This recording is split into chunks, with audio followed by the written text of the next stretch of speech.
just like... You gotta get married to have a kid? Yeah. I definitely want to get married. What if it don't? What if you get pregnant for? I wouldn't really allow that to happen. How so? You're just not going to nut in me. How do you stop someone from nutting in you? You can strap up. I mean, there's tons of ways that I could avoid the situation from happening. Right, but if you're in a situation where y'all fucking raw. If I'm in love, that's what I'm saying, like, here and there. Sometimes. Yeah, like my lit night on my birthday, or like, Come get this raw pussy. And then tomorrow, like, that don't even make sense. It does make sense. It does make sense. Perfect sense. It makes sense. But what it is, like, damn, I just had to... See, us, we thinking about diseases. We ain't even think about babies. Y'all think about I think both. about that as well. Because, yeah, that shit is real. I think about that a lot. Like, I get tested regularly, even if I just am doing that casually. Like, not casually, like, rarely, if you get what I'm trying to say. I get tested, like, every 3 months. Like, I'm very, like, I don't play none of that. This is my one life. YOLO. Some things, YOLO. Other things, NOLO. Hell no. Other things, I'm not really willing to take the risk. Because shit really does happen. You know what I'm trying to say? Like, so it's like, yeah, no. I like it when I meet women like that.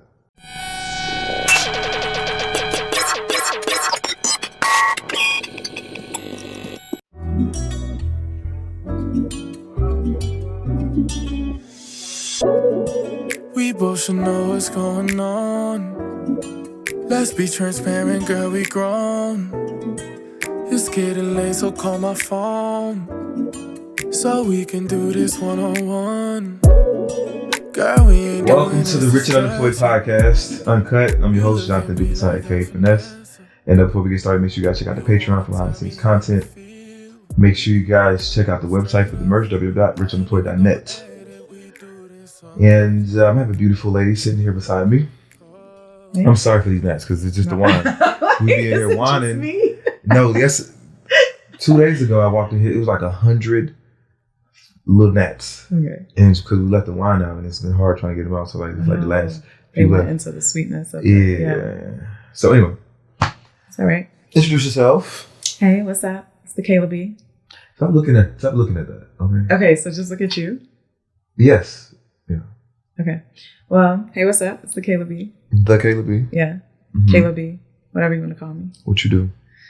I'm an enterprise sales specialist in technology. So I sell technology to billion-dollar companies and do million-dollar deals. And I help people get into tech. I mentor, educate people.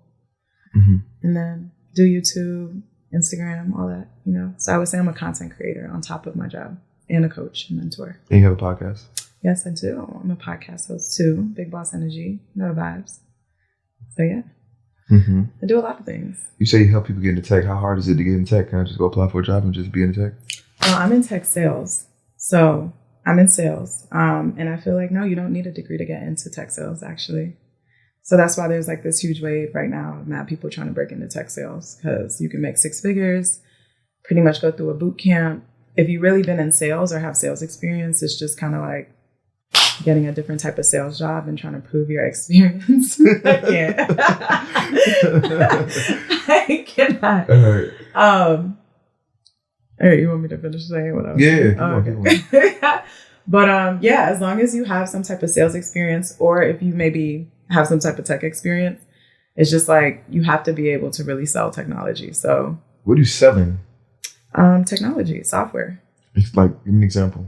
Okay, so like right now, I help healthcare organizations to operationalize their frontline. So, you know, when you go to the doctor, there's like nurses who come in with like pads and like, yeah. So like the software that's on those pads is what I'm selling. But I've sold like data protection, I've sold storage, I've sold all kinds of different types of technology. For the company that you work for? Well, I've been at 3 different companies, but yeah, over the course of my whole career, I've been doing this for 7 years now. Yeah. But it seems like you just kind of, maybe you just started the podcast and started teaching people? So I've been doing that for like 2 years, like basically helping people get in. Before that, I was just like, I wasn't using my platform for that. I just had a lot of followers. I didn't really tell people where I worked and what I did before that. So what made you want to transition over to that? I just started to realize like there wasn't many girls like me doing what I was doing. And I felt like it was just kind of like the perfect opportunity to like brand myself, to be honest. And how it all started was I just threw like a career session to all my followers and mad people signed up and joined. And I was kind of like, well, I'm gonna just run with this because the response was so positive, you know? A training session. Yeah, just like a career session where people could just come on and ask me a Q&A. And it was dope. Like it was just like a live session. And I think I had like maybe 80 people join the first time and like hundreds of people sign up.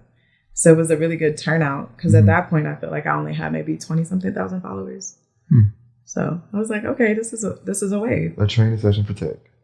That's not what I did. I just did a career session. Career session. Yeah. So helping people, like they would ask me like, how could I negotiate a better salary, or how could I like, you know, what skills did I need to like advance my career, things like that.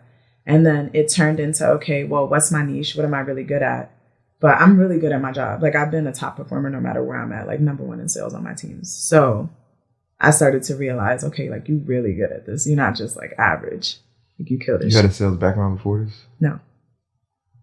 I was in technology. I went to college for information communication technology. So that's like half of it is like, okay, learning like communications and then advertising and all that stuff, marketing. And then the other half was like, I learned Java, HTML, like databases, like all types of different technology. And my first job, I moved to Arkansas to work for Tyson Chicken. And I was an analyst and I hated it. Where are you from? I'm from New York, but I was like born in New York and raised in Florida. What part of Florida? South Florida. So like the Boynton Delray area. So like Palm Beach County. South Florida. You know where that is? Yeah. Okay. Where are you from? I was born in New Jersey. Okay. Close. So yeah. I mean, that's my story. Tech sounds so boring. Does it? What makes it seem boring? I don't know. Maybe because I just lack knowledge in it. But I really don't know. Because people always say, like, you know, Cyrus? He teaches people, like, I do kind of the same thing? Yeah. So Cyrus is a sales engineer and I am like more of like a specialist or a seller. So there's different roles of people who sell. So he would be the one who gives like the customer like the demo of the technology. I'm handling more so like the business, the negotiation, the contracts, or I could be handling just my specialty and selling my product. So like the role varies depending on when you have to sell stuff, do you have to go in person or is it just straight phone calls? So before COVID, it was a lot more like in person, but I feel like they all realized like, why would we fly out and have one customer meeting for the day versus we could get online and probably have 5 to 6 within a day.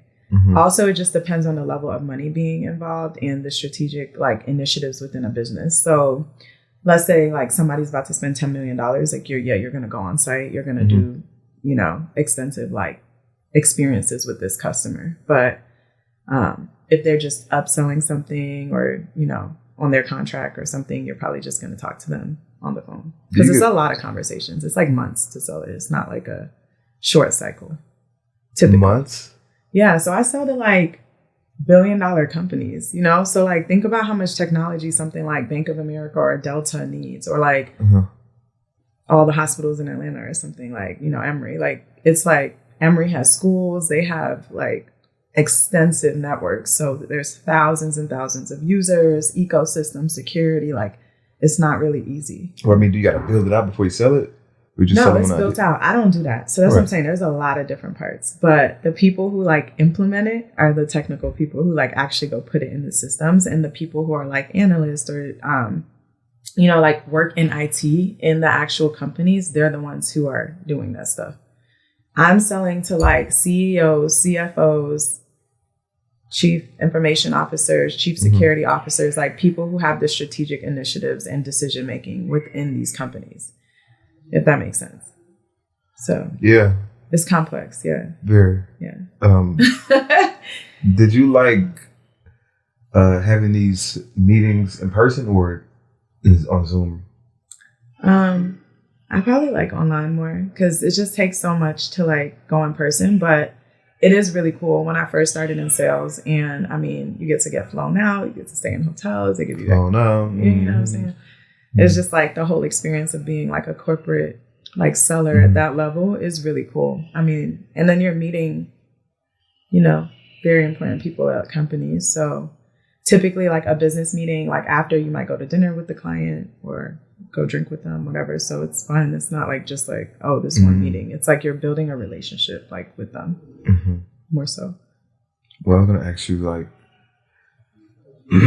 did your pretty face play a part in like sales and like finalizing like contracts? I wouldn't say that. I would say if anything, it worked against me at first, or it downplays my intelligence. Most people don't really think that somebody that's really pretty is smart. So I feel like in the beginning, I wouldn't put my camera on and stuff in the beginning. Like if I was on a customer call sometimes, because I'm young, black, and pretty, that could work against me. I'm talking to older men typically. But you speak with so much intelligence. So that's why I'd rather you just hear me. Like I've been on customer calls and my teammates have been like, wow, they're like in awe of you. Like men, just like, so you don't want to distract them. Yes, you do, right? No, I need you to focus on spending some money, not me. How I look at it is, if I got a pretty woman trying to sell me something, I'm gonna buy it just because she's pretty. I'm gonna just. But you're not the decision maker in a company, so like you get what I'm saying. It's very complex. The decision maker is not just one person. Let's say they got to go to like a board internally to buy in. Whether you like my prettiness or not, you know what I'm saying? I need you to take me serious at all times. So I feel like my professionalism, the way I carry myself, the way I like talk and things of that nature, I definitely feel like I had to work on it to always establish just a bottom line of respect in what I'm doing. Not that I was disrespected in any way, but I noticed like, you know, I'm very young and pretty. I came into the industry at 23, so it's just different when you're that young, you know? So, yeah. Yeah, I wouldn't take you. Not me, but...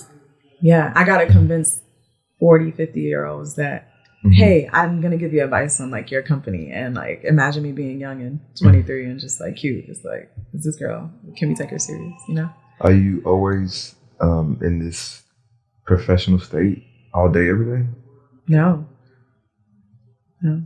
I have an individual identity outside of my job. So when you meet... I have fun, like, you know. What you like to do for fun? Travel. Yeah. I've been to like 18 countries. I like to travel a lot. 18? I've been to 1, 2, 1, 2, 3. You're supposed to know that number off the top. I never counted. Really? I 4, count it. 5, 6. I've been to 6 places. Oh, wow. Out the country? Yeah. What age did you... I started traveling when I was really young, though. I started when I was 24. Yeah, I probably started when I was like a kid. So. And I haven't had my passport in 7 years, so that. Oh, dang. Well, yeah. But I get back next week. Oh, wait, you got a trip plan? No, not yet. I'm gonna put a bunch of places in the hat. And just pick one? Pick one. I got a recommendation. What's that? St. Martin. Virgin Islands? No, St. Martin or St. Martin. Like they're like one island but split into two separate different like one side's Dutch and one side's French. But you don't know like when you're on the island, but that's my favorite place. Like island. Wow. It's just vibes on vibes. And then you can like take a ferry to St. Bart's if you want to go over there. What is that? St. Bart's? No, where is this St. Martin? It's just in the Caribbean. By Haiti? Jamaica? I don't really know where it's by, to be honest. Like it's by St. Bart's, and what's the other one you can go? Like there's a whole bunch of surrounding islands you can just take boats to. Yeah, look it up. But no, it's like surrounded by a few islands, actually. I think Anguilla is the other island next to it. St. Martin, yeah. No, it brought you in the U.S. I'm in Atlanta, man. But nah, they got serious vibes out there. And amazing food. They got like the hookah and hip hop vibes. They got the Caribbean vibes. They got the beach party vibes. They got the yachts on the water vibes. You know, it's just. Have you been anywhere by yourself? Yes. I took a solo trip to Barbados last summer. That was like a spiritual like trip I took. It was really dope. Spiritual. Yeah. Went, just like meditated, like just found I feel like found my purpose. Like, you know, like I was like in that phase of my life where I was like really trying to get some clarity on things. So yeah. How long was that there? 12 days. I went 12 days? Damn. Yeah. But my dad's from Barbados, so like I didn't feel like weird. I felt like I was going home connecting with my ancestors. Ariana from Barbados? Mm-hmm. Ooh. Yeah. I went to Virgin Islands not last year. 2 years ago, 2 birthdays ago. By myself. I loved it. I've never been there actually. It's probably all the same. Really? Yeah. Yeah, I'm kind of over the Caribbean now. Like this summer, I went, instead of going to the Caribbean, I went to Europe, and that was really fun for like 2 weeks with my friends. So that was a really dope experience. You should go to Portugal. I never knew Portugal had vibes. Portugal's a vibe, big vibe, big vibe. I think I can have fun anywhere I go. Me too, but just saying, there's some places that are more fun. The Netherlands is fun. Amsterdam is really Netherlands? Fun. You just going places. I'll be outside.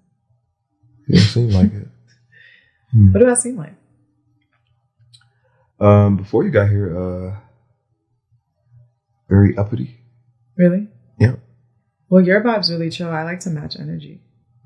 Yeah, you're a really chill person, like so. So if I wasn't chill, you'd be probably I adapt definitely to energy. I like.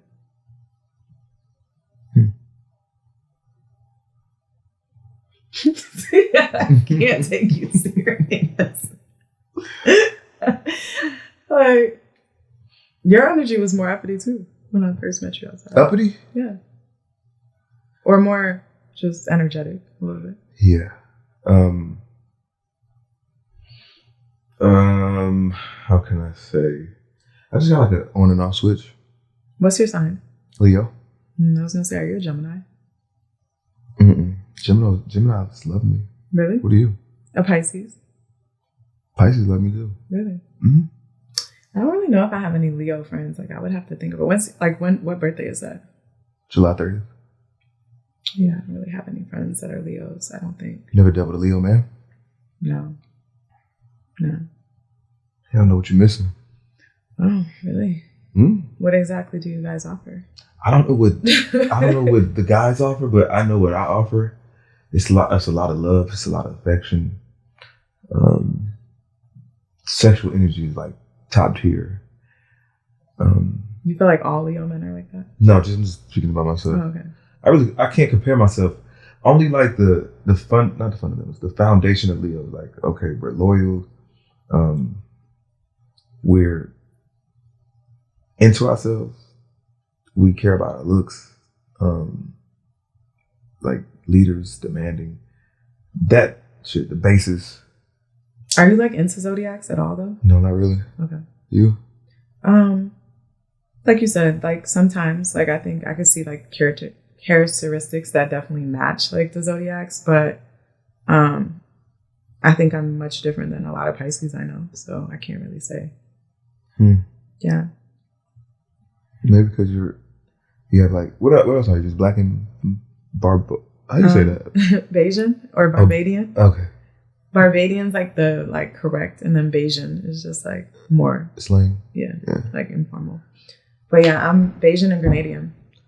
Grenadian? Yeah, I'm Caribbean, but I was born here. I'm the first generation American.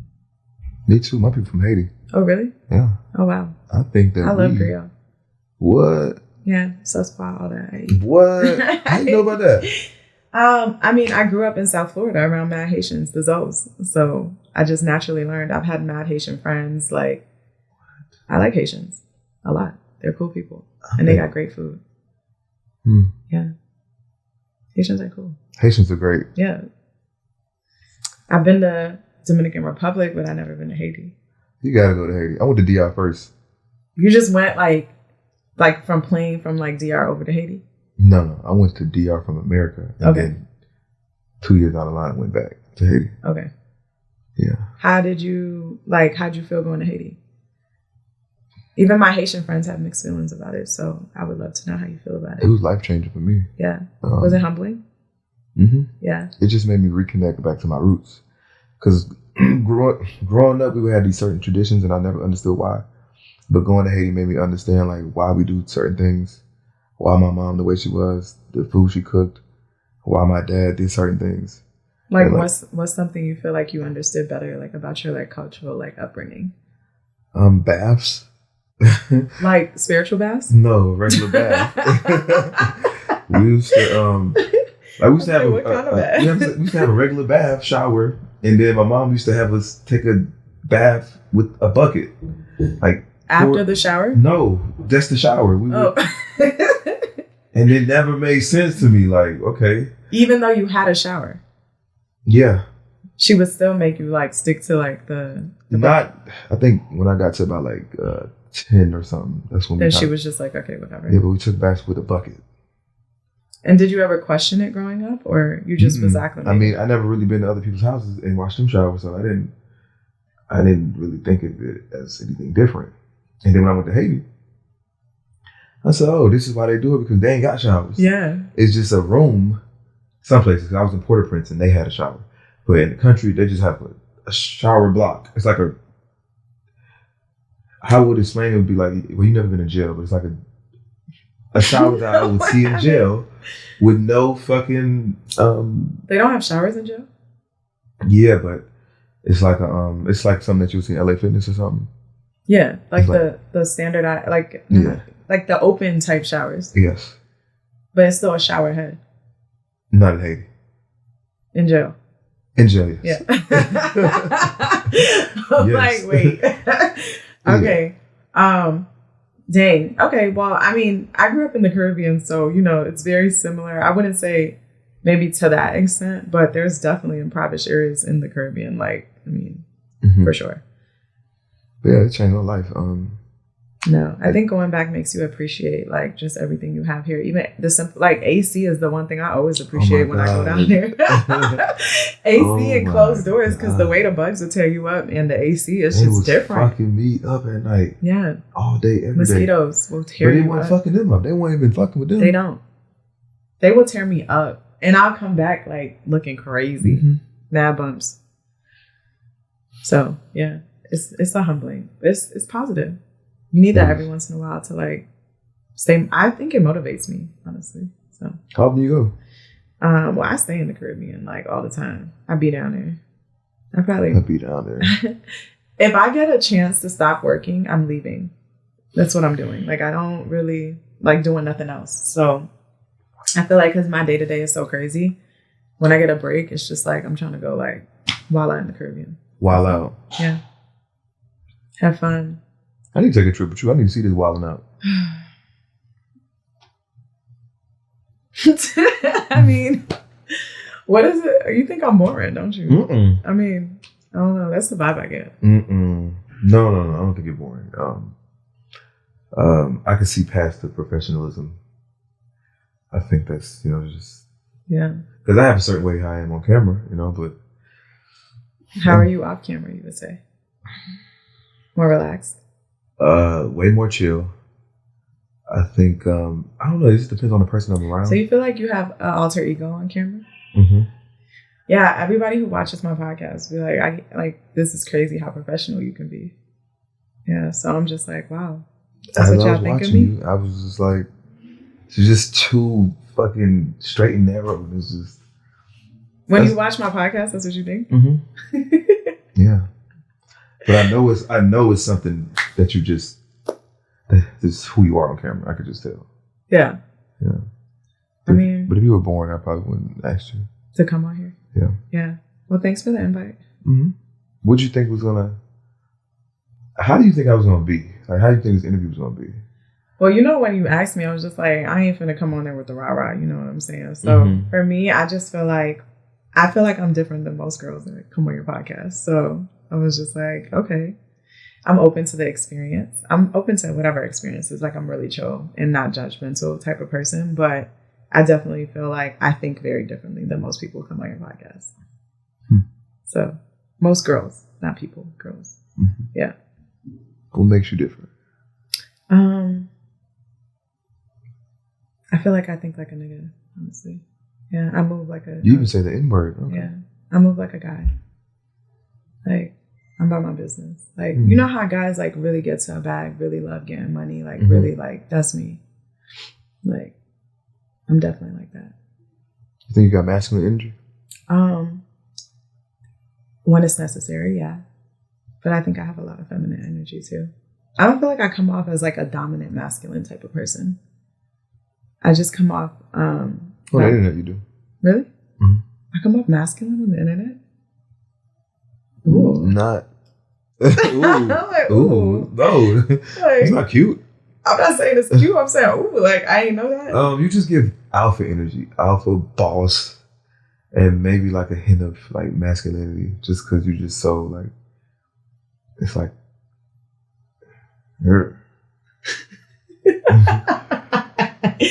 I go, there's no softness on the internet. On my page? I don't really watch your page. I just see the clips you post, and that'd be mostly. So you talking about my podcast? Yeah. Okay. Yeah, I can see that on my podcast for sure. But that's the point of the podcast. It's called Big Boss Energy.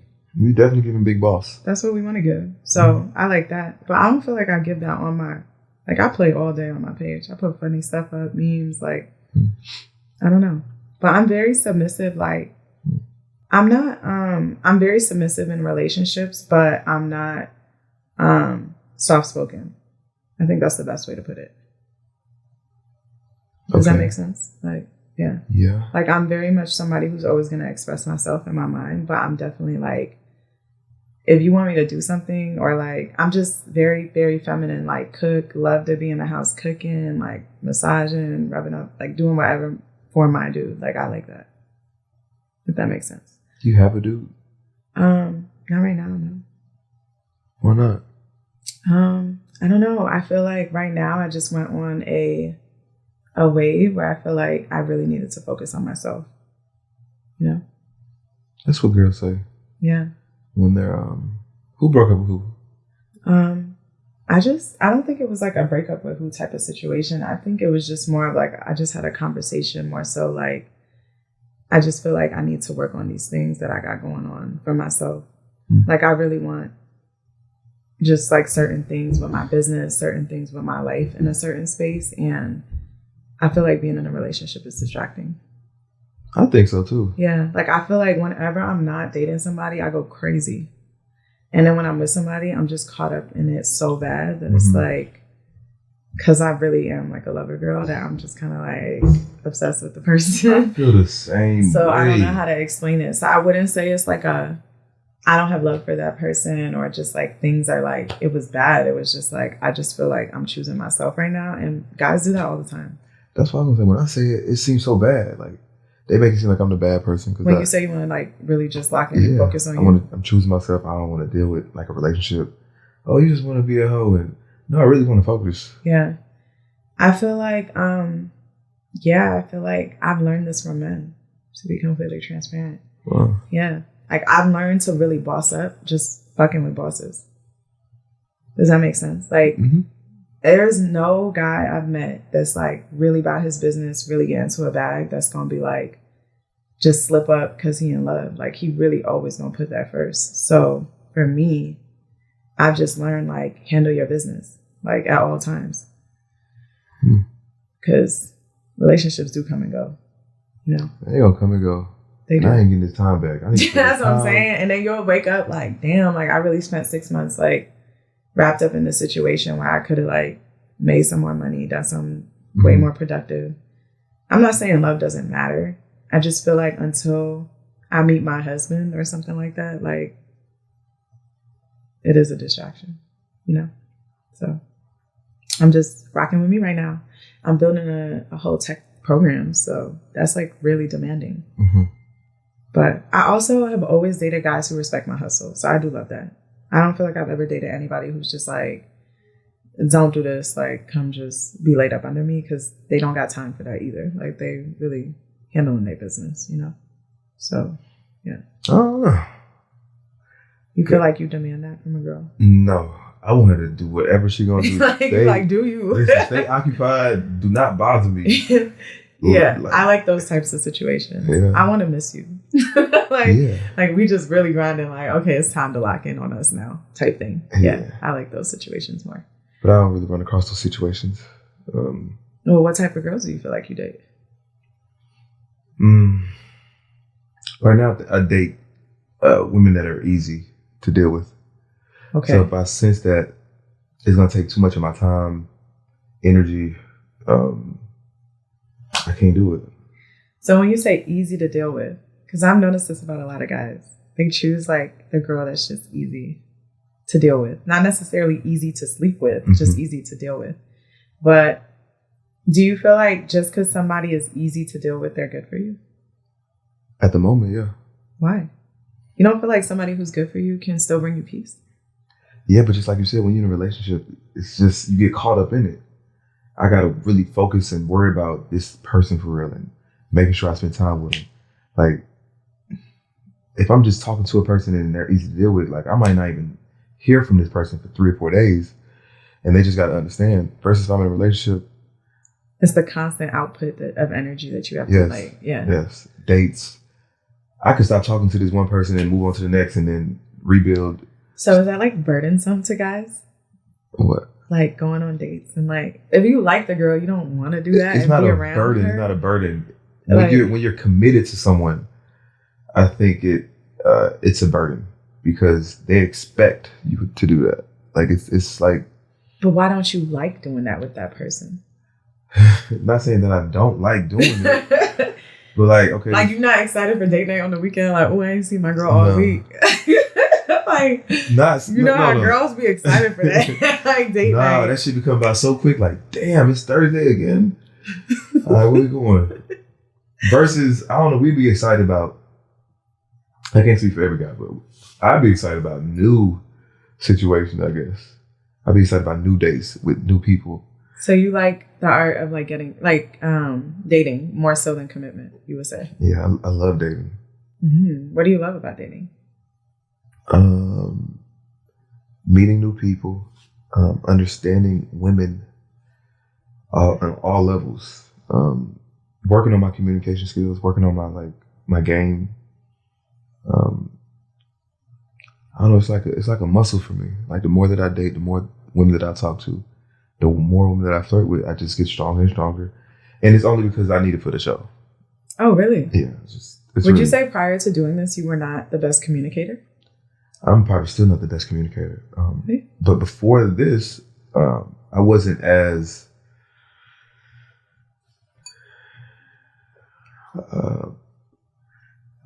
flirtatious. I didn't date like that. I didn't really just take women on dates. Like, I'd be going on a lot of dates. Where do you take a girl on a date?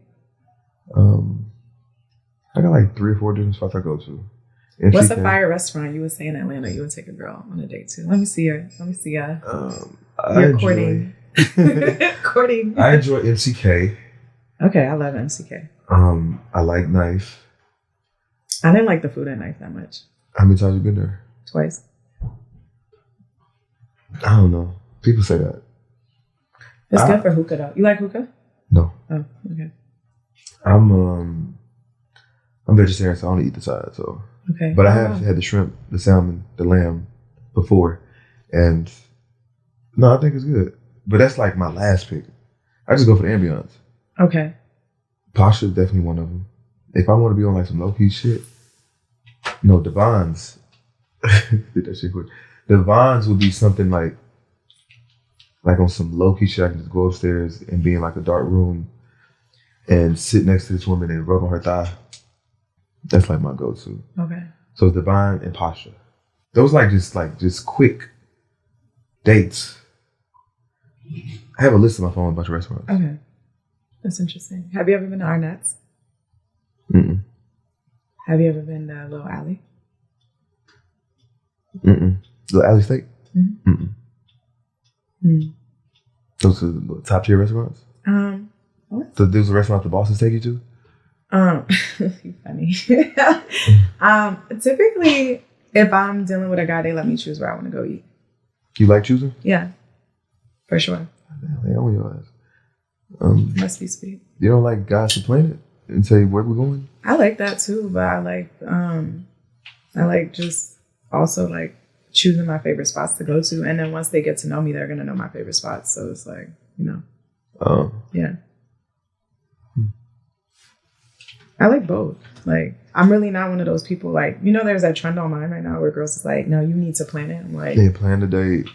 As long as he's like, I got whatever you want to do tonight, and you can bring, if you want your friends to come, if you want to come alone, like we go all kick it. Like, I'm really like, I like guys who just go with the flow. Can you get the remote for me? I don't know where it's at. Upstairs. All right. Yeah, but I like both. Do you only date bosses? Yeah, I tried like dating like a dude in tech last year and it didn't really go well. Like, just like a regular, just like 9-to-5 worker. It didn't go well at all. You make 6 figures, right? Yeah. You make commission? Mm-hmm. Oh, wow. Yeah. So you make $1 billion deal. Not $1 billion, let's just say $100 million deal. You do $100 million deals? Nah, it wouldn't be that big. Like a few million. And you get like a percentage? No, you get like a quota you just hit, and then they pay you like thousands of dollars. Like, but it's not necessarily like real estate, like how you would get 3% on a crib that you sold. Okay. No, it's more like quota attainments. The guy that you tried in tech, what was the issue?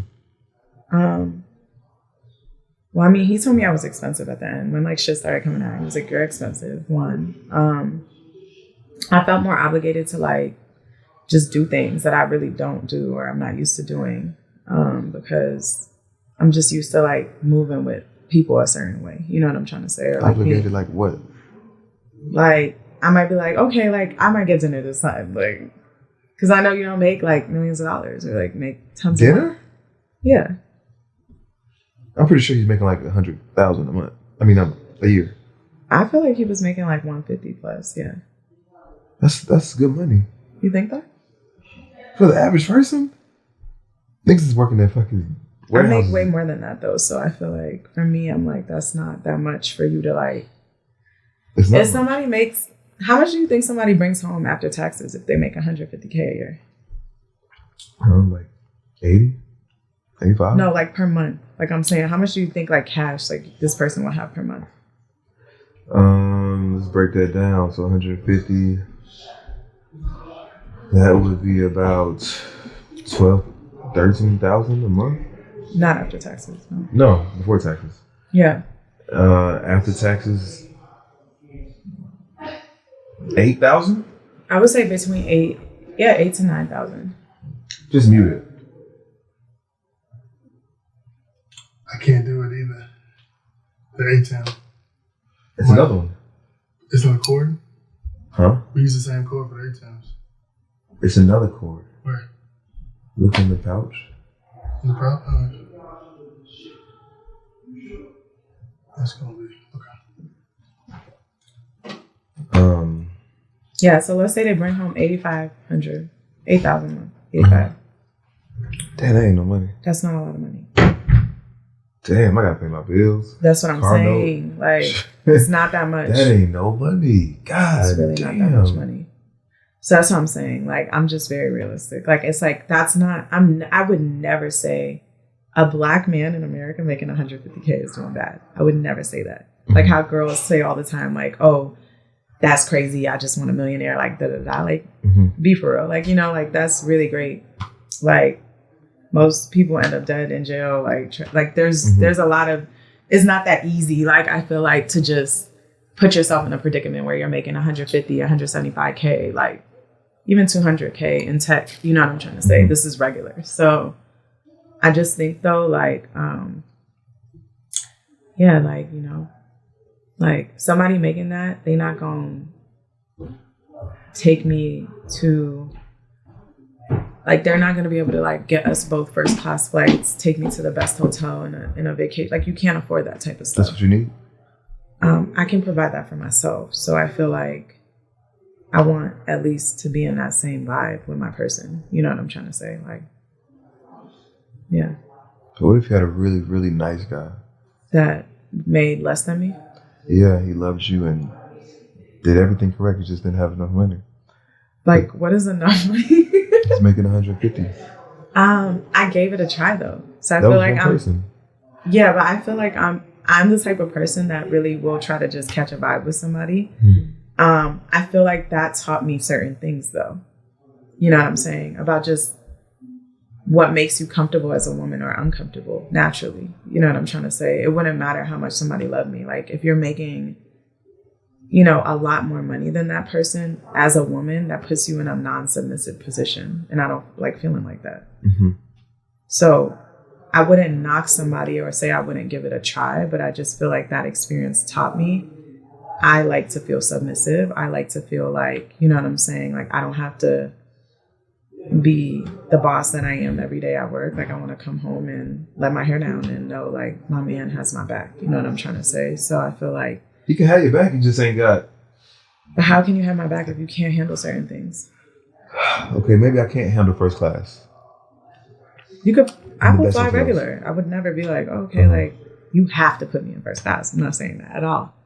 Cause like I've dated guys that can afford first class, and if the ticket is just crazy and I'm just going to like, let's say I'm going to Miami and the ticket is $1,000 versus like $300, I'm gonna be like, you don't got to spend the van. Like just get the regular ticket. It's an hour flight. So I'm very reasonable and I'm an understanding person. I'm never like trying to just bust people over the head just because I really work for my money and I know like what it's like to really like, you know, have to really work for things. So I'm not like a greedy person in any capacity, but I feel like I want to just exist in that space with my man. So it's just that it's not a knock on anything or anybody. It's just more so we all got to decide what we want out of life and just, you know what I'm saying, what you want personally. So do you think dealing with rich men, you have to give up something? Yeah.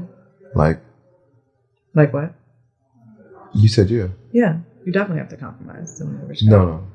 What I mean by that is, okay, rich men come with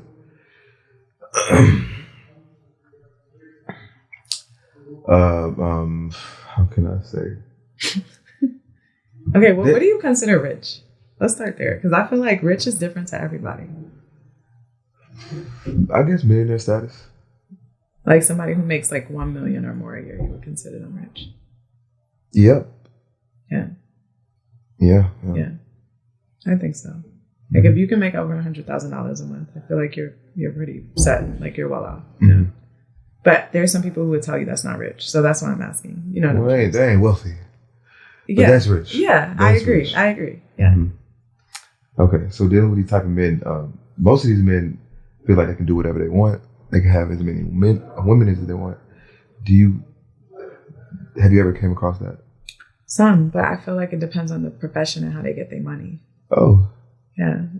So like, I feel like there's guys in tech who can make $1 million a year. And then I feel like there's guys who like feel that way because they make $1 million a year. There's some people who don't have that level of confidence. They don't have that level of like just finesse. You know what I'm trying to say? Like, so I don't necessarily think it's the money. I think it's like the ego that's attached to the person with the money, to be completely honest. Like, because I could point out a nerd down the street who makes $1 million a year and he may not treat me like that. So I feel like, what are you going after? You know what I'm trying to say? But you won't be attracted to that nigga anyway. Nerd? No, I wouldn't. But you were asking me like, do I feel like that comes with that? And I'm saying, I feel like as a woman, I feel like a lot of women don't play to feel. Like you can decide exactly what you want. You're just going to have to date a certain type of guy to get that. You get what I'm trying to say? So yeah, I could date the dude who has like a really big ego and feels like, yeah, I could get money and this and that. Or I could go date a dude who may not come with all that and still make that same type of bread. And I could boost his ego. Possibly. You know what I'm saying? Not saying that's what I would like, but I'm just saying like, we're just speaking relatively. Like, you know what I'm saying? Hypothetically. So I'm just saying, I'm very strategic with a lot of things, like in life. I would say that. Yeah. Seem like it. Yeah. So, you know, like when it comes to dating, I feel like people just date. I'm like, I'm not just going to just date. Like, I'm going to think about who I want to date, why I want to date them. Yo, listen, I just wrote down a list. I'm going to read this list. Oh, did you just make a list like recently? I just made a new list that I made one like maybe 4 years ago. Wait, what list? List what? Qualities. I didn't make a list. It's a list or like of questions. characteristics that I would like right now. These are questions I gotta ask myself before, like if I think I'm into a person and I think I'm about to like take a person serious. Okay. The first question is, if you took sex out the equation, would you still pursue this person? Well, that's a very important question. Very important, because sex confuses me. Because I be thinking like I like this person, but as soon as I get to sex, I be like, So do you feel like now you're trying not to have sex with women as you're dating them or courting them just to see if you really like them, or no? You're still just like... I'm not even trying to get to like a person. I ain't gonna say no. What's the point? The thing is, I'm just having fun. Now, the women that I choose to have sex with are the women that I feel that are easier to like put up with my bullshit. Because there's a lot of bullshit that comes with it. How does this work when they watch your podcast and they see stuff like this? I'm very honest. They don't care. Care about what? Like, if a dude was just sitting here and he was just like, no, I'm just going to fuck the girl that's easy. At that point, I'm like, damn, I'm easy. Easier. Easier, but I know I'm like, dang, I ain't been enough of a fight. Like, easier. Okay. They watch this shit too. No shade to y'all. No shade to y'all. No shade to y'all. No shade to y'all. Yeah, some women, like when I feel like... I'm about to put this here. Okay. If we have sex, if I feel like they like me too much before sex, then I'll just keep it right there. Like we could just be friends and we can still date, and I won't take it there with you because I know once we have sex, now I'm gonna feel obligated to do this stuff. Do you feel like when girls show too much affection or too much attention up front, it's a red flag? No. I feel like whenever you're nice to guys up front, they don't respond well. Well, yeah, in the beginning. Yeah, it's so weird. Because you have to... Me and all my friends have come to this decision. Like, you have to be mean to guys up front. Not mean, but you can't just be like... You got to put up some resistance. Why? It's just... We what if I'm really just a nice person? And it's like, I got to go out my way now to put this extra energy on it. Well, like, I don't want to do all that. Like... When you're a nice person, you can be easily manipulated. And that's how we see you. Well, like when I meet nice women, like, oh, this gullible ass. like, dang. Yeah, like, oh, I need to go to church to find a man. You think they're not better at church? They are no better at church. I need to just switch it up completely at this point because I'm a nice person and I really realized I had to stop that. You got to really like play these mental games. And when I be talking about this shit, they be like, damn, why we got to play all these games? It's just, man, life is a game. Everything that's just being like put in front of us is a game. Or like... Do you feel like you like the girls the most who like are definitely more like not pressed? Like... Yeah. Yeah. The ones that I really got like put some time and energy into and like not knowing she likes me and I have to make her like me, I have to like prove myself. And then once you do that, you're just like on to the next. No, sometimes, but... Have you ever been in love? Yeah, a couple times. Like full-blown in love relationships? Mm-hmm. How'd that make you feel? I love it. Really? Mm-hmm. So you're just in a phase at this point where you're deciding. It's not that you're opposed to it, though. I love love. Okay, cool. I love being in love. I love treating women a certain way. I love being loved on.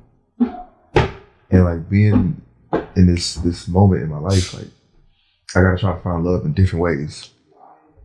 Such as? Or from multiple people, because I know that I'm not gonna get love or 100% from this person because we're not really, together. So in the moment, like being very affectionate, the way we had sex, and then that's it. And then I get it from the next person. And then I just add that shit up all week. And then I got love. You feel like that's a trauma thing? Maybe. I try to explain to this woman that, well, I don't have love in my life. So, like my mom passed away. And that was only the love I was in. That was the only love that was in my life. And now that she's gone, I'll be trying to find ways to get it. but I can't be in a relationship right now. So when you say you can't, it's because of the burden of the commitment that we was just talking about, essentially. It's really because of work.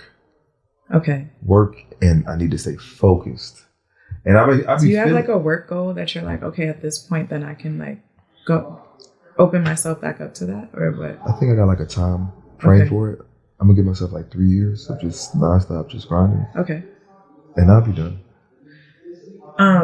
Yeah, I don't know. I've heard from like, I think it's Steve Harvey, his book. He was like, a man will never really be able to give you all of him until he's fulfilled himself, like in certain aspects, like with his career or his success. What book was this? The Think Like a Lady, Act Like a Man book. Seems like you read it. I didn't. I watched the movie, but I know that quote came from the book. They had said that, yeah. But I really believe that, though. I truly believe that. Yeah. I be trying to tell guys like, yo, listen, just focus on yourself. Like, you can get the perfect woman for you if you reach a certain level as a man. Mm-hmm. I feel like it's definitely very different for men and women.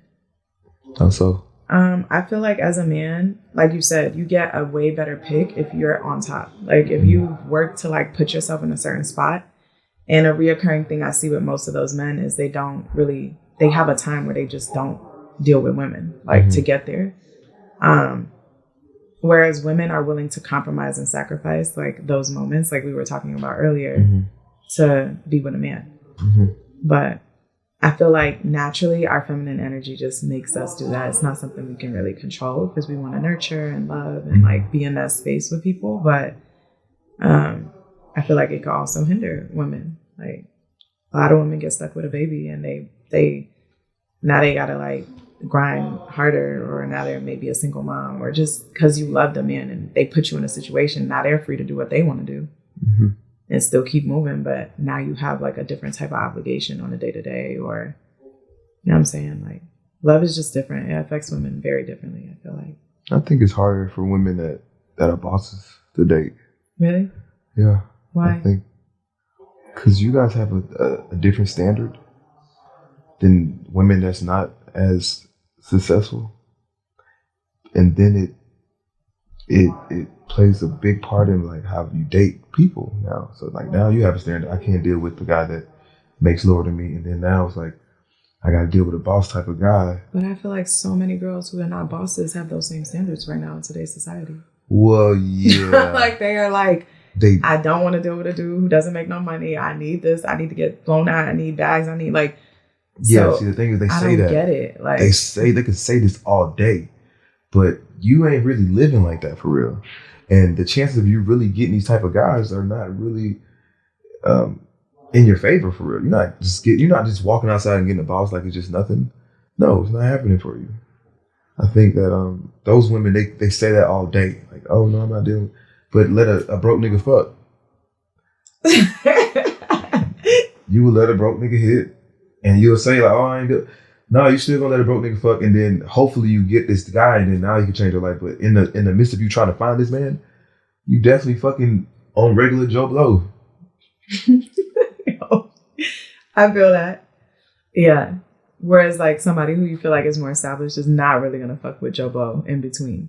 Yeah, like they just gonna keep waiting on each. Yes, someone boss. Like you is you just like, nah, hell no, nigga. I'm gonna just wait. Yeah. You know. There's some bosses that fuck broke niggas too though. I think some women just like enjoy the attention. I think they'll fuck them. Yeah. But they won't do anything else. Cause like, okay, how long can I really keep this up? We can't really go on too many dates. We can't go where I want to go. Like, can't fly our first gas and stay in these nice hotels like you want to stay in. So why you gotta throw that on me? Like I want to stay in. That's what I do for myself though. Like I just like nice stuff. I feel you. That's why I work so hard. I like nice stuff. But I'm not a materialistic person. Like I don't have like mad bags, mad shoes. That don't really excite me. Experiences. Yeah, I like experiences more.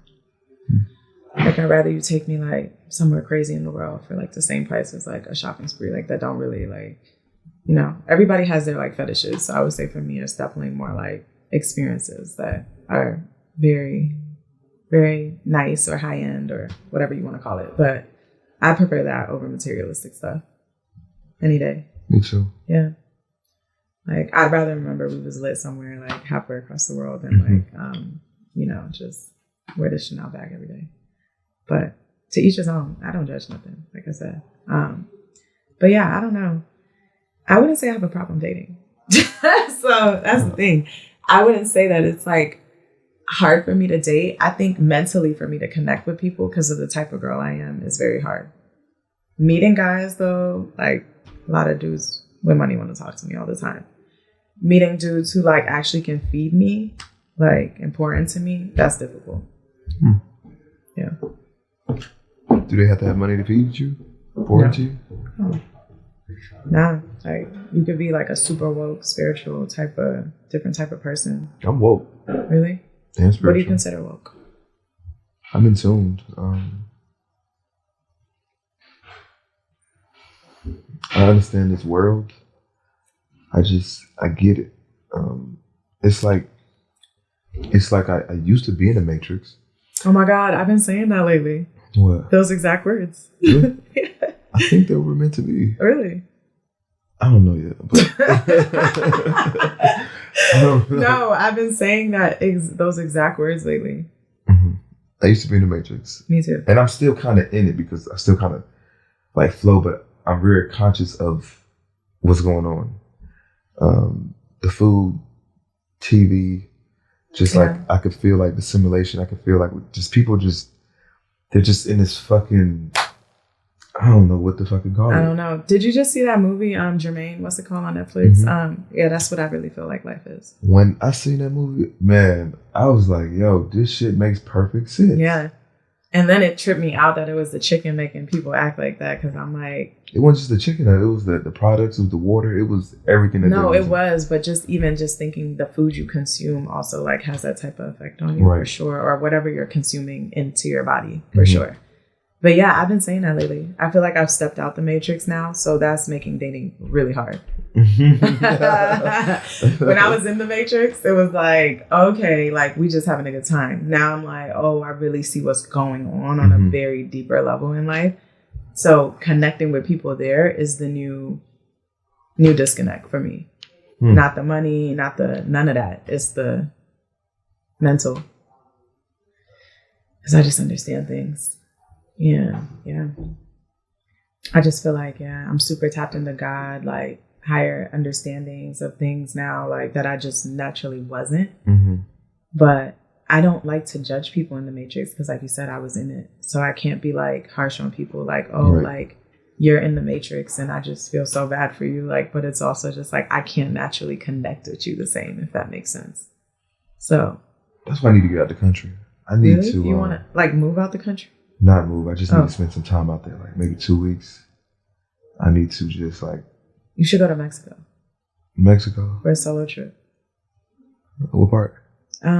Like you should go to like, well, you know, Tulum is really known for like all the turn up and stuff, but they also have like really cool, like spiritual, like just retreats in Mexico. You should look into that. Yeah. Mexico has mad spirituality down there. Like just mad stuff like that for sure. I was thinking about going to Africa. I mean, Mexico. I want to go to Africa too, but do you know what Chichen Itza is in Mexico? It's one of the 7 wonders of the world. So that, what I would say, is what started my whole spiritual journey, was going to Chichen Itza in Mexico. Like when you go down there, so one, I've always been intrigued by like the pyramids and stuff in Egypt. Like that's just always fascinated me. But they have pyramids in Mexico too. So for me, I'm like, yo, how these people was building the same thing with no communication, like somewhere completely different in the world. But like when you stand there, like, and you clap, like the bricks, like the way they align them make like bird sounds. They have certain calls, the way you like clap, do certain stuff. And I'm just like, this just don't make sense. Like, it just doesn't make sense. Like, how did they do this many years ago? You know what I'm trying to say? No technology, no thick cranes, nothing. Like, you know, the thing about technology, right? It's so weird, right? Because it happened really, really fast. The time technology? Yes. Oh, yeah. So if you think about 1960s, I was born in '89. The way technology advanced in the last 20, 30 years, it just doesn't kind of make sense. It's like... What do you mean it doesn't make sense? Because how I feel like it's always been here. We just didn't have access to it. Like, they had ways to like manipulate energy and play with technology. Who is they? Like people prior to like 30, 40 years ago? Yes, like the Egyptians and those people. So what do you consider technology then? Technology would be something energy driven. I don't know what the fuck would be technology. That's energy. It's a form of energy, I feel like. But I feel like technology is processes that like automate human problems. That's how I would describe it. Well, yeah. Yeah. So like Egyptians, they had light, they had electricity, they had they used water as a way to manipulate or control energy. They knew this stuff already, but everybody didn't have access to it. And I think that we think that we have technology, but we really don't. We just got the basics. We get the phones, we get like these cars, we get like the little shit. You feel like they were more advanced than us, like ancient civilizations? Yeah. I feel like that's a theory of mine. I think that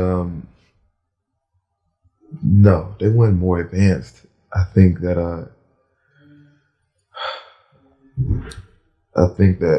I feel like the type of technology that we have now that's digitalized, I feel like their technology was more like nature based, if that makes sense. Like they tapped into real sources, in my opinion, like more than how we definitely tapped into sources too, but I think it's like all digital, like in these like devices and stuff, whereas they would be like looking at like astrology as like, you know what I'm saying? Stars, like just nature in itself and what that can provide.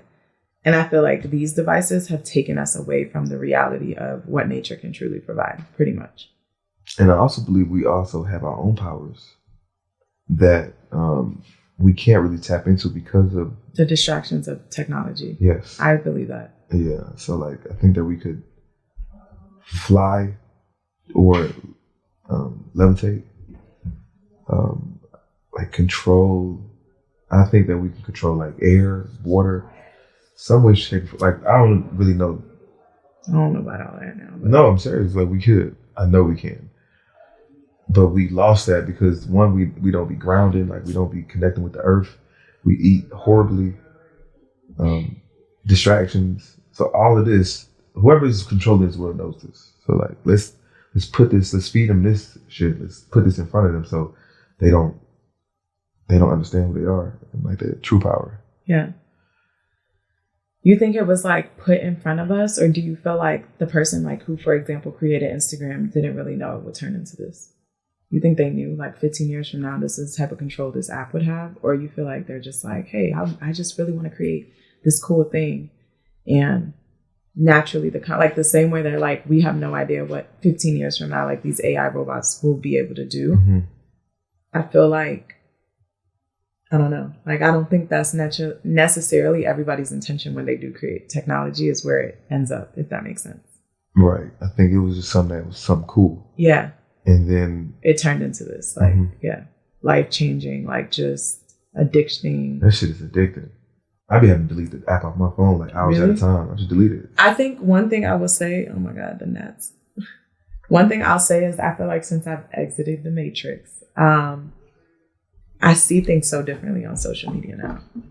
Like I can't take it as much. Me too. It's like overwhelming now. Like I don't know how to explain it. Before I feel like I'd be consumed in it. Now I'm like, this is like really overwhelming, the amount of distractions on here every day. Yo, fuck this shit. Yes. Like I just literally put my phone down sometimes. Like when I wake up in the mornings now, if I first hop on social media, within 5 to 6 minutes, I'm aggravated. Like I'm noticing like, why am I like focused? Like this is crazy what's going on. Gotta catch this motherfucker. I got it. Oh my God. But yeah, you get what I'm saying. Like, so, yeah. Like, even when, like, for example, like all these clips from the VMAs last night of people just like wilding out to music, I'm like, it just don't hit the same to me no more. Like, nothing hits the same to me no more. I'm just kind of like, wow, like, this excites you that much? Like, you're just this drawn, like, this affected by something? Like, that's kind of crazy. Like, the way everything has this type of control over individuals, I think. So for me now, I feel like it's like a really weird space to be in. I'd say that for sure. And now I'm just like, everything's kind of boring. Now that I've like stuff, I wouldn't even say boring, peaceful. But peace can be like misconstrued as boringness, I feel like, because you're so used to doing so much, if that makes sense, or being consumed in so many things. Do you feel like you party as much? Mm-mm. Me either. I can't. Like, now I'm just like, oh my God, it's not as fun at all. The only reason I go out, one, because I shop and I need to wear this shit. And then people invite me places. So I just be waiting for people to invite me. But for me to set up a day, like we finna go to the club or we finna go out, I ain't do that in so long. I get invited. I feel like Atlanta's changed, though, a lot. So what? I don't know. The energy shifted here tremendously after COVID. I feel that. Yeah. It's just different. The city just feels different. The spots feel different. So I don't even feel like I have fun as much when I go out as much anymore in general. You know what I'm saying? I'm kind of over Atlanta, to be honest. You about to move or something? I want to. Where? I don't know. That's what I'm trying to figure out. You look like... like... you look like... I'm very interested to hear this. I look like a what? What type of city I look like I would live in?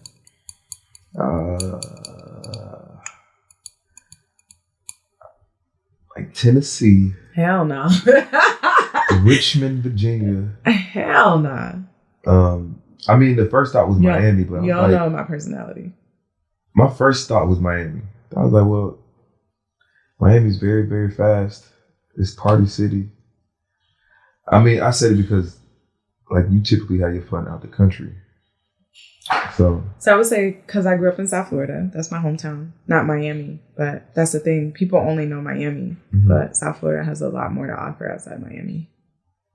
So I don't feel like I would ever, like, really move to Brickell, but I could move to South. Brickell's lit. It's lit to go out to eat, to party, but I don't want to live there. It's lit to live there. That's just not my vibe. I like houses.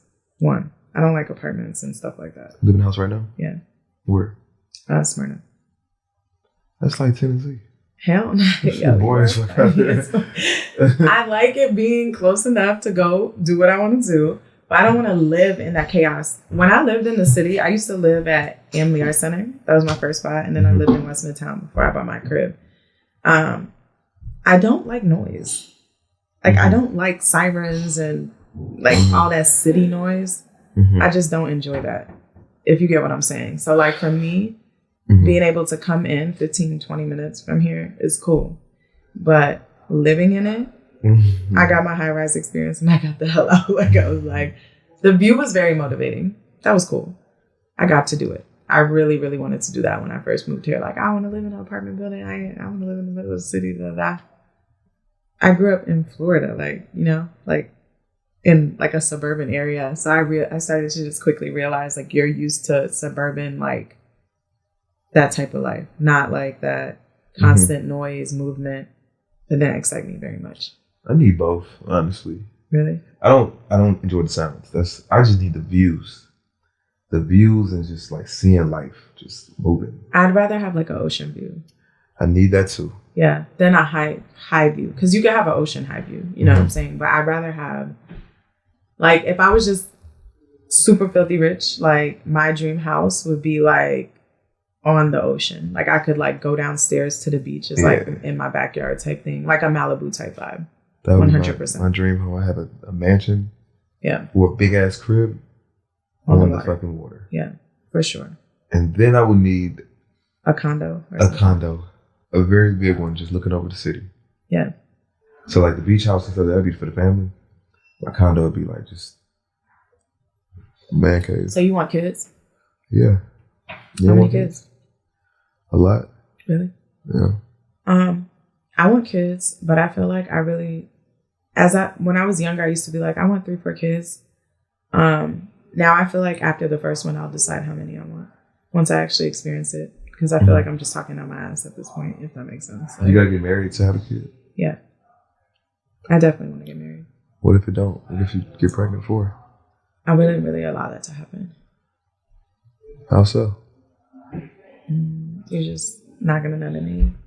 How do you stop someone from nutting in you? You can strap up. I mean, there's tons of ways that I could avoid the situation from happening. Right, but if you're in a situation where y'all fucking raw. I don't really like play those types of games for real. Even if I love you. Like here and there, yeah, but no. Because I don't want a kid. Like, sometimes you. Yeah, here and there. But I'll know I'm not ovulating, like type thing. Oh, wow. Yeah, I'm not really, I don't want You're smart. You know, women don't think like that. Like, yeah, you get me if I'm not ovulating. If I'm ovulating, hell no. Like, I wouldn't even play those types of games. That's crazy. So that's what I'm saying. I just don't play those types of games. So when people ask me that, me and my friends have this discussion all the time. It's actually funny, me and my homegirls. Because I'm like that friend. Like, no, I just don't really do that. Like, so, yeah. Because you can really control your life. I'm very big on that. Like, I feel like there's a lot of outcomes that people just could have really dodged. Mm-hmm. So, like, I'm just kind of like, yeah, like, we're not doing that if I don't want a kid right now. Like, why would we do that? Right. Why Yeah. would you have unprotected sex? And if a dude is really, really tripping off of it, it turns me off so bad. Because it's like, I don't like you enough to do that with you. Like, if I did, you would know. Like, you would know. But even if you're in love. If I'm in love, that's what I'm saying. Like, here and there. Sometimes. Get like my lit night on my birthday, or like, Come get this raw pussy. And then tomorrow, like, that don't even make sense. It does make sense. It does make sense. Perfect sense. It makes sense. But what it is like, damn, I just had to see us. We thinking about diseases. We ain't even thinking about babies. Y'all thinking about I think both. about that as well. Because, yeah, that shit is real. I think about that a lot. Like, I get tested regularly, even if I just am doing that casually. Like, not casually, like rarely, if you get what I'm trying to say. I get tested like every 3 months. Like, I'm very like, I don't play none of that. This is my one life. YOLO. Some things YOLO. Mm-hmm. Other things NOLO. Hell nah. Other things I'm not really willing to take the risk. Cause shit really does happen. You know what I'm trying to say? Like, so it's like, yeah, no. I like it when I meet women like that. I have one. I want to like meet my husband and like have some type of purity to me at least. What purity? Even though like I've had sex with other people, at least like coming to you, like I'm not just like, you know, 6 abortions deep, like just like fucked up, like just like at least like just 6 abortions deep. Should be regular. Really do. Mm-hmm. So you know what I'm saying? I at least want to just come to my man with some type of like standard, at least. Like I did the best I could. Right, I waited on you. You know what I mean? I did the best I could till I met you. You know what I'm saying? That's what I'm saying. And I'm not saying I've never had unprotected sex or anything like that. I'm just saying I definitely take more precaution because I don't want children and I don't want to get STDs. Like, it's just that simple. At what age did you, like, fully... start getting that more mature? Yeah. I would say after college because I feel like having a few scares was enough for me.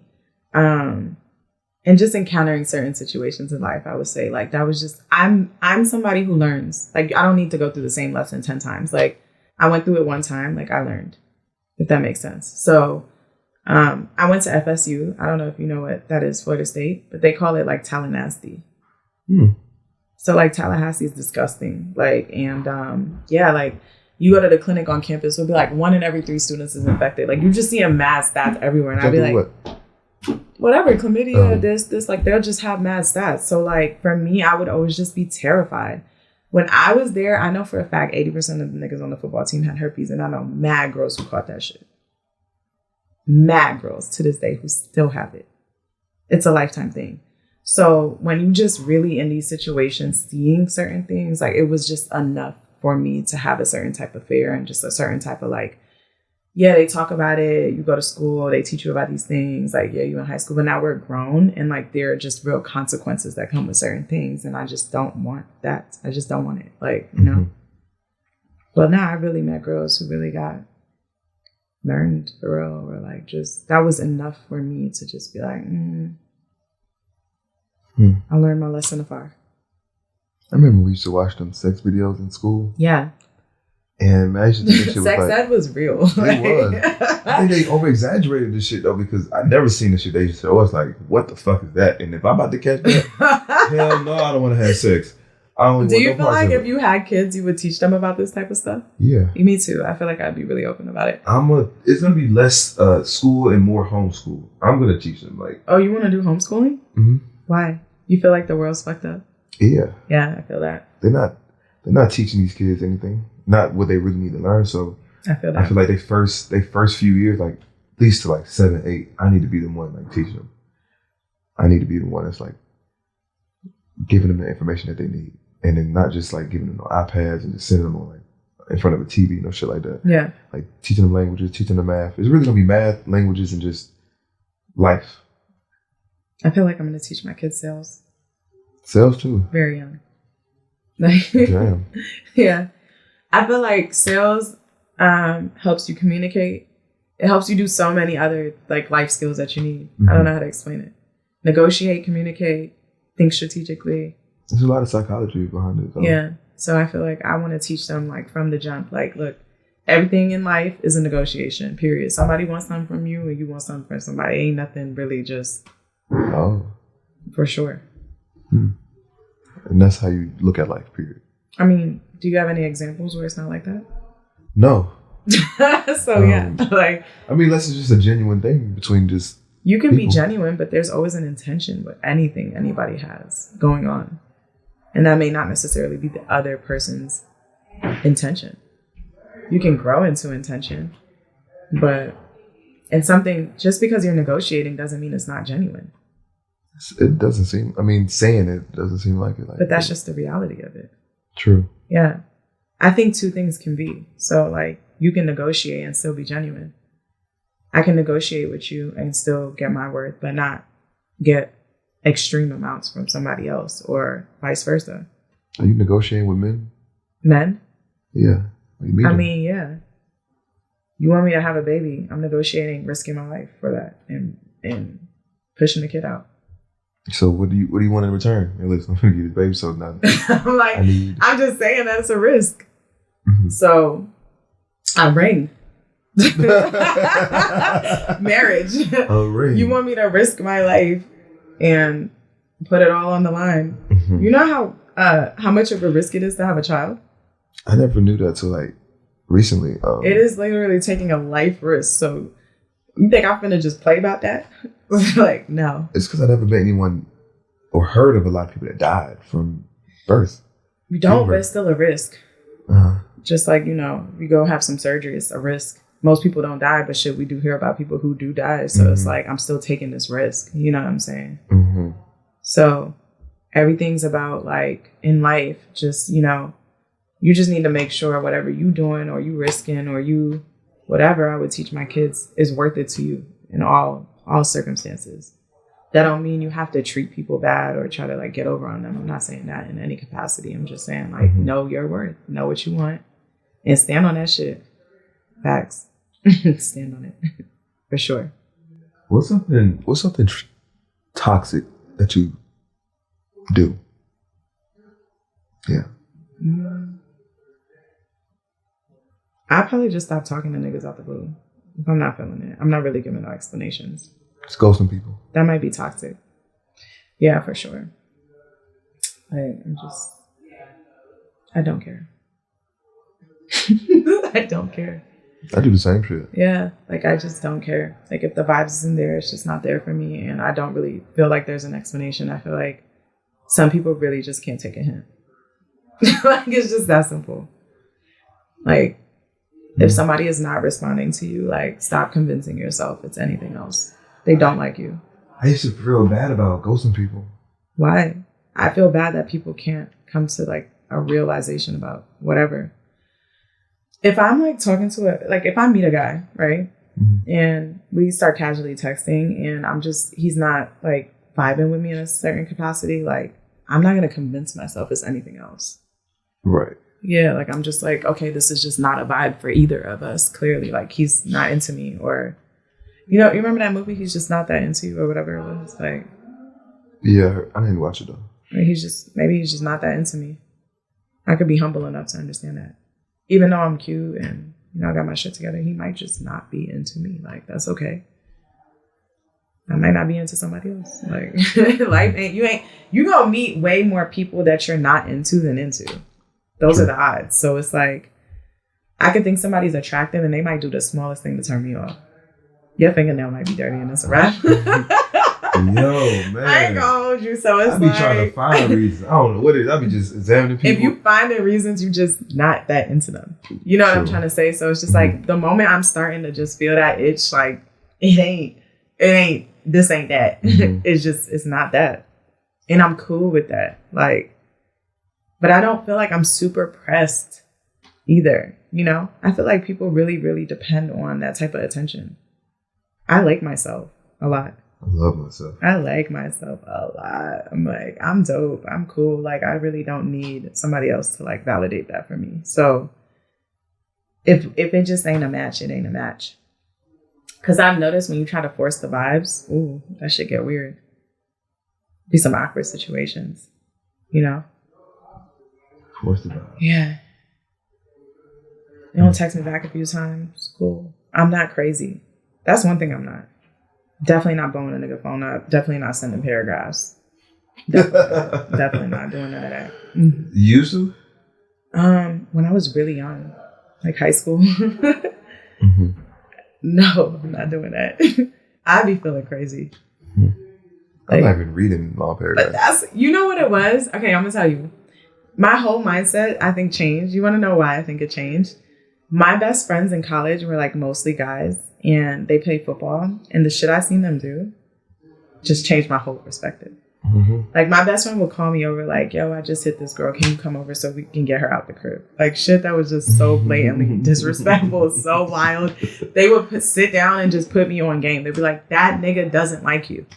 This nigga did this to you because of this. Like, they would just blatantly start to put me on game to where I just started to get it. Like, and I was like, I really think God did that as, like, my foundation before going into, like, real life and just, like, living on my own, being in a major city, like, just getting exposed to, like, the realness. Because then I just wasn't fed into bullshit on a regular. Like, I was just like, I'm just not gullible no more. Like, I done seen it all. I can't. All women need a genuine guy friend. Not somebody trying to, like, fuck them or, like, pursue them. Just somebody to really put them on game. And I feel like once you really have a guy friend who can just really, like, educate you on how men are. And I'm not crazy either, because I used to always be like girls and think guys was really doing something. Like, and I just would be around my friends and these niggas are, like, playing the game all day. And they just don't want to talk to you. Like, dead ass. So then I would be like, okay, maybe he just doesn't want to talk to you right now. Yeah. Maybe he's not liking you. Maybe he's not, like, as women, we really take it there in our brains. You know what I'm saying? So, like, I feel like all those lessons came to me around, like, 18, 19 years old. And it set me up for real in a good space. Because, now don't get it twisted. You disrespect me, I might say some crazy shit. For sure. Unless you know about yourself. Would you hit a guy? No. I've never went through a phone in my life. Where did that come from? No, that's what I'm saying. I've just never done certain things that are very regular and toxic. You would never go through a phone? No. My mom taught me not to do that. Damn. Yeah. What'd she say? She always just told me, don't go looking for nothing you ain't trying to find, because are you going to leave? Just like that. Like, if you're not going to leave, what you going to look for it for? And that just kind of makes sense.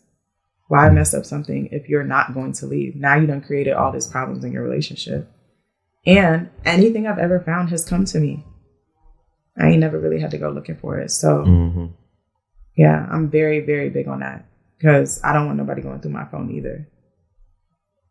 Because it's not that I'm hiding something, but there's also personal things that I may be talking to my best friend about that I just don't want you knowing about. Like, it may not even be about our relationship. It just may be like think about like I always think about this. Like, imagine if like your dude was acting weird and he was like planning your engagement and you went through his phone and you ruined it. Right. Like, I don't want to do that. Like, you know what I'm saying? Sometimes it may not even be like what you're thinking. So I'm very vocal.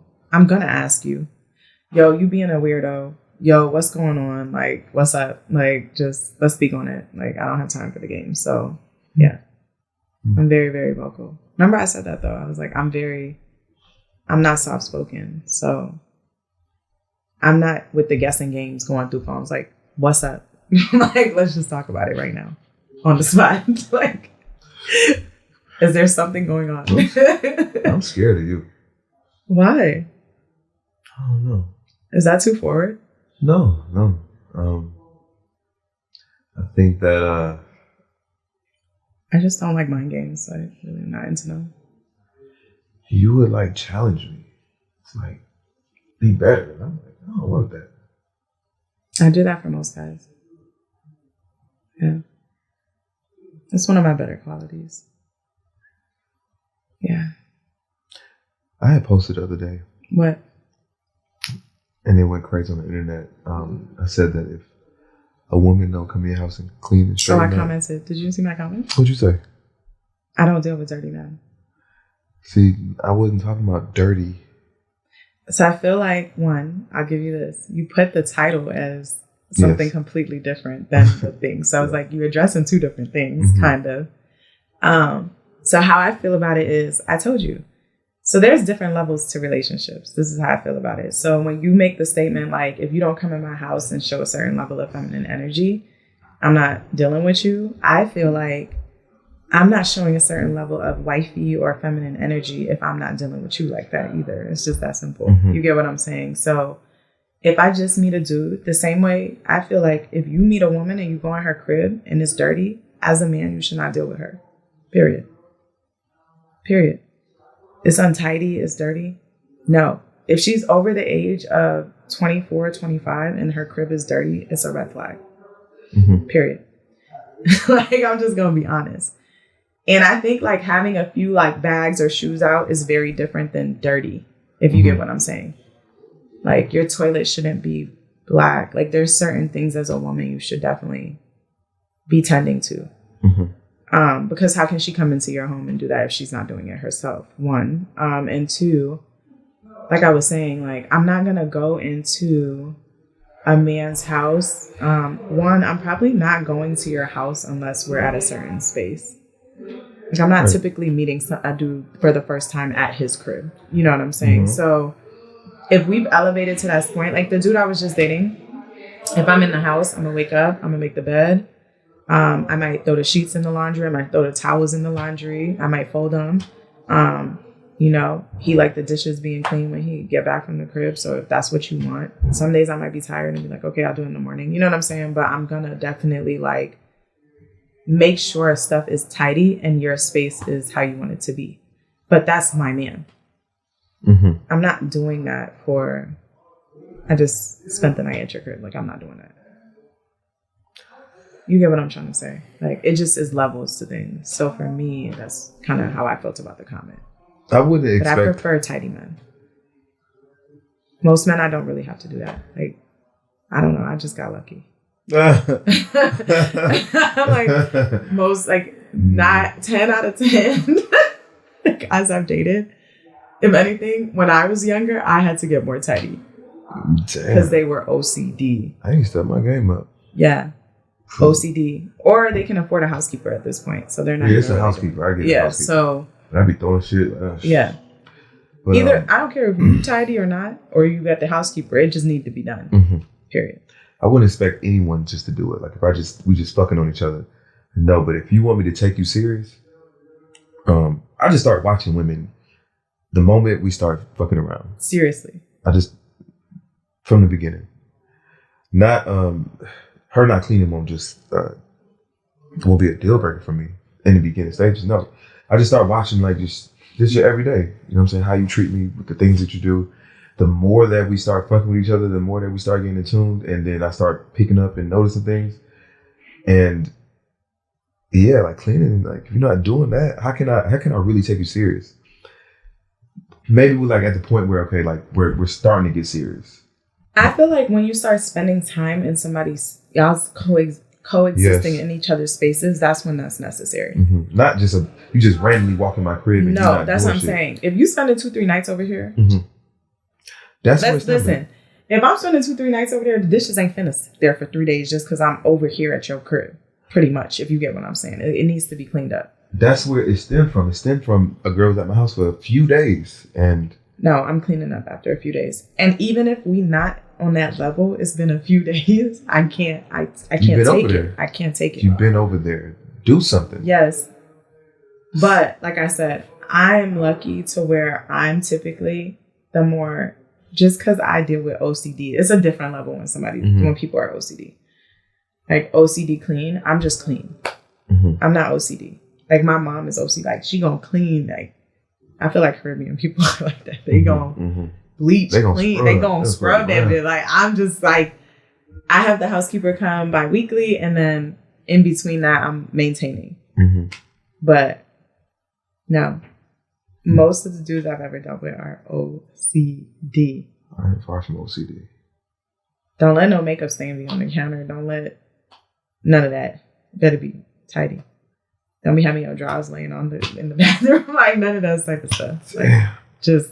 I gotta step my shit up. But that made me a better person. I like things that make me a better person. So I feel like that just carried over into my, life. Dealing with certain type of people. So yeah, you should put that on your list. What? Is this woman tidy? Is she clean and tidy? That's a good one. You're right. I'm telling you, after 25, I feel like there's a natural shift in all women. Most women, not all. Some women. But this is what killed me in the conversation, in the argument. In the comments? Yeah. Okay. Women would say like, oh, he just looking for a maid. Oh, like, well, if he don't come in and start paying my bills, then I'm not going to take him serious. What's with the paying the bills thing? Can we talk about that? I don't understand. For one, it's... At what point do you pay a woman's bills? Well, one, if you got it. That's one. If you got it. If you okay, so yeah, let's go through the standards of paying a woman's bills. Let's talk about that, because this is the biggest argument on the internet is the 50-50 versus the 50-50. I don't believe in that, but the 50-50 versus the my bills should be paid and taken care of. Like, under what circumstances as a man do you feel like that is the scenario? What's the ideal scenario for a woman to even be put in that predicament to you? If she's pregnant, if she's had my child, and she needs to take care of the child, if she's taking care of my children. Your girl, not just your baby mom. Well, that's the point. Like, that's when I feel like I'm obligated. But if I was with a girl, you shouldn't. I don't feel like you should feel obligated if you're just with somebody. No, like she really got to show me why I need to pay her bills. I can't just pay her bills just because she's my girl. You feel like a girl that's making a lot of money, you would like feel less obligated to pay her bills because she just got it like that? Yeah. I feel like most men feel that way. Because it's not, okay, why am I paying bills? I'm not paying bills to help you out. I'm not even helping you. You don't think that you can help somebody, though, who's like able to pay their rent? How am I helping them? All right. So if you paid all my bills per month, I could invest that bread and turn it up into way more money. And do what with it? Help our relationship. Do whatever I want to do. Help our relationship. You're going to use your money to help our relationship do what? I mean, if I'm thinking about being with somebody long term, at some point it's going to be like what we're doing as a couple. It's not just solo individual movements, right? So like, yeah, like, I don't know. I'm not opposed to paying bills if you got money, but I feel like a lot of men don't think of it like that. Like, I can still go invest that bread and do something positive with it. I'm all for the investing. Like, it's just that, yes, if I'm paying your bills, you can't just be saving your money, not doing anything with it. We actually got to be doing something with this money. Like have a plan with the money. Okay. It's like people, they're not even thinking that far. They're just okay, well, let me just pay her bills and I'll be the nigga. And I think it'd be a lot of niggas that's insecure too about it because you want to feel like the man and you don't want to be talked down on. You don't want to like. You want to know why I don't really like that though? Because you're not getting a key and just pulling at my crib whenever you feel like it. I am. For sure. But that's what I'm saying. Like, yeah, that's what's gonna happen. You want me to pay bills? I got. You're not gonna have that type of access. Well, you know what I'm saying. That's what come with it. You know what I mean? That's what come with this shit. How you expect a nigga to pay the bills if I can't come to this motherfucker anytime I want and another nigga finna be here? You think they have somebody here while I pay these bills? No. But what I was saying was like I don't have to pay a woman's bill, but we can do something together. Like I can create a better life experience for you. With the money that I'm not paying your bills. Yeah. You know what I mean? Or like we go into investments and start building and doing other shit versus me just paying your bills. And we might invest your money when you feel comfortable. I don't know. Have you ever invested in a woman's business? Yeah. Really? Plenty. What's the most? Shit. Maybe like, I think over time, I never gave somebody like a big chunk at once, but like over time, like 15, 20,000. Did the business succeed? Mm-mm. And because some women. How did that make you feel? It is not even just women. Because I done gave my homie 20,000, and how I feel about it is that if you didn't really work for it, so you ain't got no equity in it. It doesn't mean nothing to you. You didn't have to grind for this money, so you can just play around with it, fuck off with it. If it don't happen for you, then oh well. Like, you're not gonna feel sad about it. You ain't gonna feel connected to the money because you ain't working for it. I worked for it. I don't feel like everybody has that character, though. Not everybody, but a lot of people. Some people would be really grateful for that. Some people will, but a lot of people, for example, I had this one girl, I was like 24, this is when I really started getting money, and she was a model, and all she would talk about is her teeth, like she wanted to get her teeth done, and she wanted to fix them. They were just spaced out and big. So she would just always talk about Invisalign, and I got Invisalign. Bitch never even wore them. That's most people who pay for them themselves don't even wear them. I don't give a damn. Bad example. I don't give a damn. It ain't a bad example. Plenty people who that's their fault. Hey, listen. That shit was irritating you sitting on the counter, wasn't it? Yeah, I just like, what the fuck, bro? Like, but the thing is, it's not that you just want your teeth fixed. You want to make it to Hollywood. You know that your teeth is stopping you from really trying to get on the big screen. So it's not. Is that what she kicked to you? That's what she really wanted. Before I met her, that's what she was doing. While I was with her, that's what she was doing, like acting and modeling. And I'm saying, did she come to you like, this is preventing me from? Nah, but she would mention it like, oh, like I just want my teeth fixed, and she'd be like insecure about opening her mouth in certain situations. So I just paid attention. All right, yo, Christmas, I'm gonna get you Invisalign. Everybody know bag, I'm gonna get you Invisalign.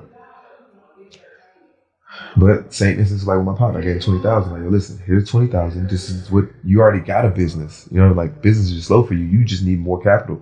So here's the money. All right, well, shit. In a couple months, like, bring me back some money. It wasn't that hard. We had to sign a contract. I knew this nigga since I was like 12, 13 years old. But he didn't have to grind for it. I didn't even ask him to this day for the money. He just never came up with it. Interesting. So I just learned, like, people just, they gotta really want it bad. I gotta really see like hunger in them. Like they gotta be grinding on their own for me to just be, oh, here you go. Cause I'll be loose with the money. Like, oh, you got an idea? Oh, bet, let's do it. Here. Yeah. You want some hair company? Oh, here. Nothing come from it. You should probably vet it more. Cause it's like a business investment. Yeah, I was young. I was just had money just doing it. Like, oh, here you go. Trying to feel like a man. That's interesting. I was just interested if you ever did that before. Yeah. Have you ever done it? Invested in a man's business? Yeah. Hell no. Would you? Depends. Depends on his work ethic, like what he would need my investment for. Mm-hmm. Things of that nature.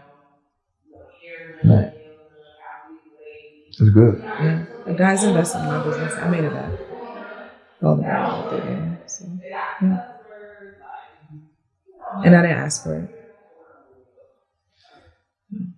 Yeah. So what's up? I'm saying with me and you.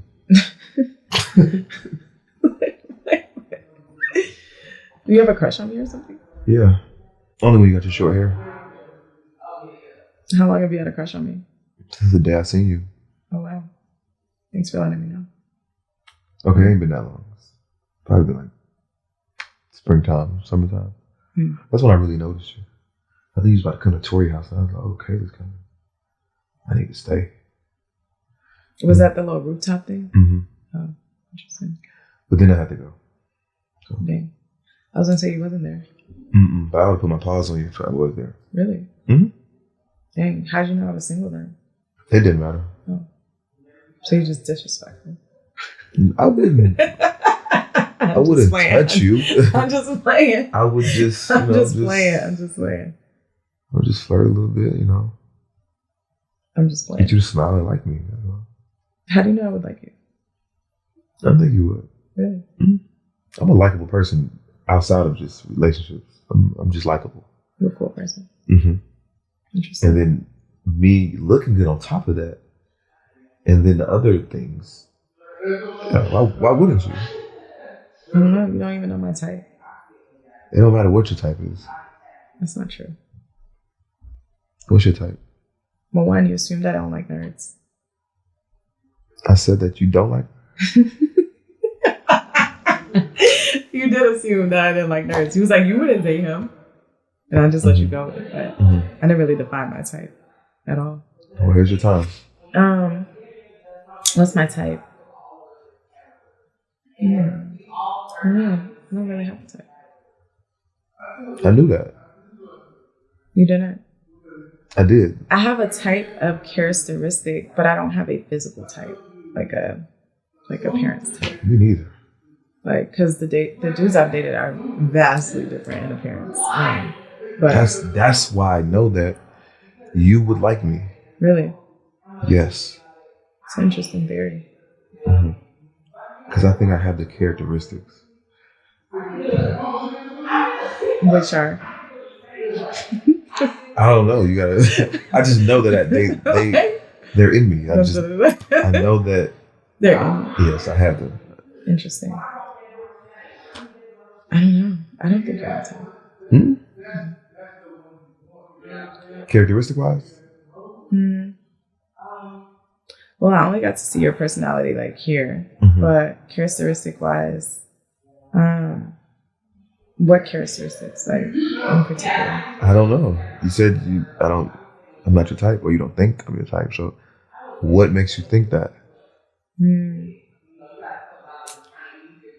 I would say when I asked you where you take girls,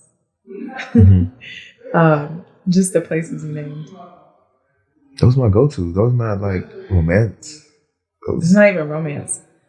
It's just like I feel like they have a certain energy that some guys I date would take me there, but like my real type, they like be at certain places. They're like certain spots. Like it's a certain energy. I get what you're saying. Like, do you go to Himitsu? Like that's my vibe. Don't know what that is. No. Yeah. That don't mean nothing. That don't mean I couldn't take you there. All I gotta do is ask a couple questions. It's not that you wouldn't take me there. I just feel like naturally, I feel like you would just know. The spots, that's my vibes. Naturally know? You think the guys that you date just naturally know where you want to be? Like they'll be like, yo, let's go here or let's go there. And it'd be like spots that I would frequent. And they don't know that I frequent there, but you know what I'm saying? It's just a different vibe. Some women, you just know where to take them to.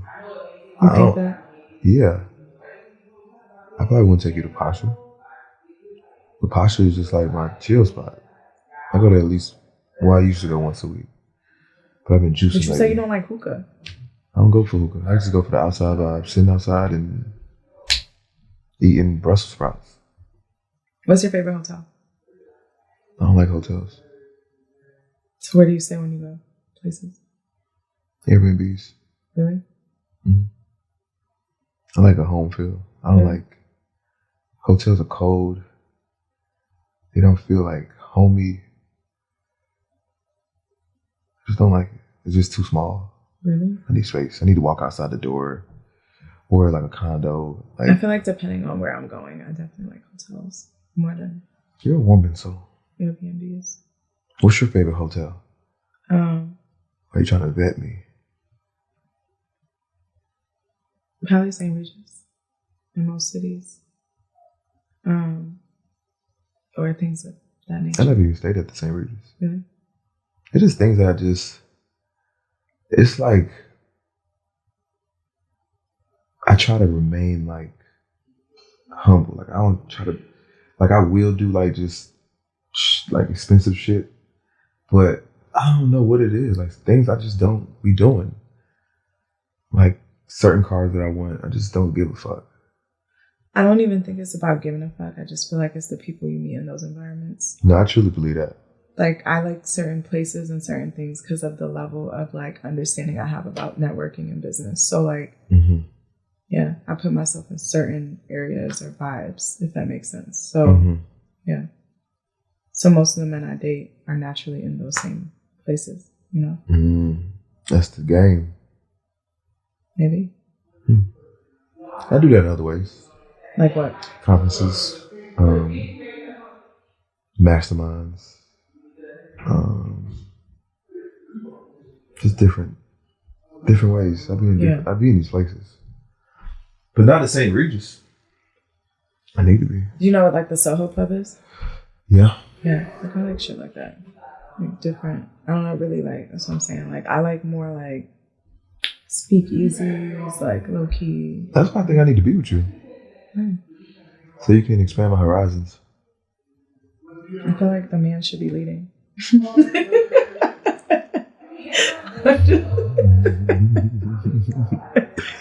I'm gonna lead. You told me I was an alpha. I'm gonna lead the way. What I'm saying is, certain women make you want to like step your shit up. So it's not that like, I don't know where to take you up, how to treat you. These snaps is crazy. I know. I'm not saying that. That's what it's implying. But like naturally, I feel like you should have wanted to seek those things out on your own. Why? I don't feel like I need it. Really? I don't gotta be at St. Regis. I'm not saying you have to be there. Not anything. How I do it, like I can attract anything, manifest anything. I really just live my life I'm a very big manifestor, pretty much bring many things to life. But I still feel like what you surround yourself and the energy you surround yourself is very important. It is. Yeah. That's all I'll say.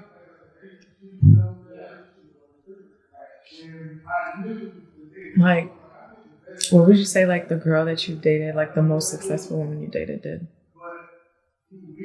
Like what was her career or purpose or like? I haven't dated many successful women. It's either been like really big real estate or just really big on TV.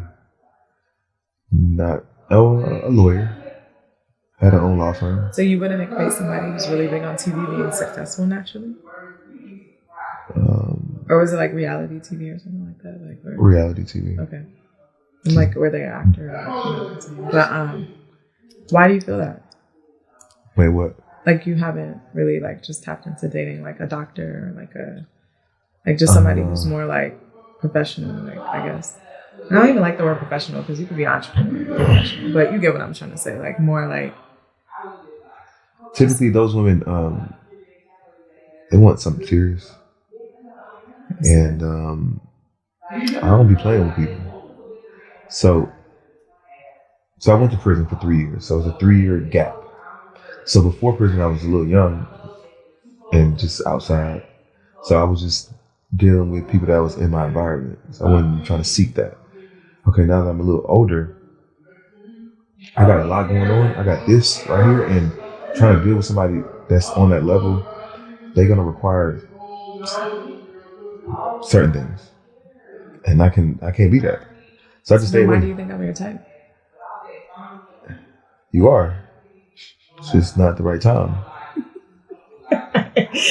Like, you don't view me as those types of women? I do. Interesting. I wouldn't try you right now. Okay. If I had the time and energy and space, you going. You think that? Yes. I don't think that. Of course you don't. Of course you don't. You don't know. You don't know yet. You don't know. You don't think when you meet somebody you know? Yeah. But sometimes it get a little confusing.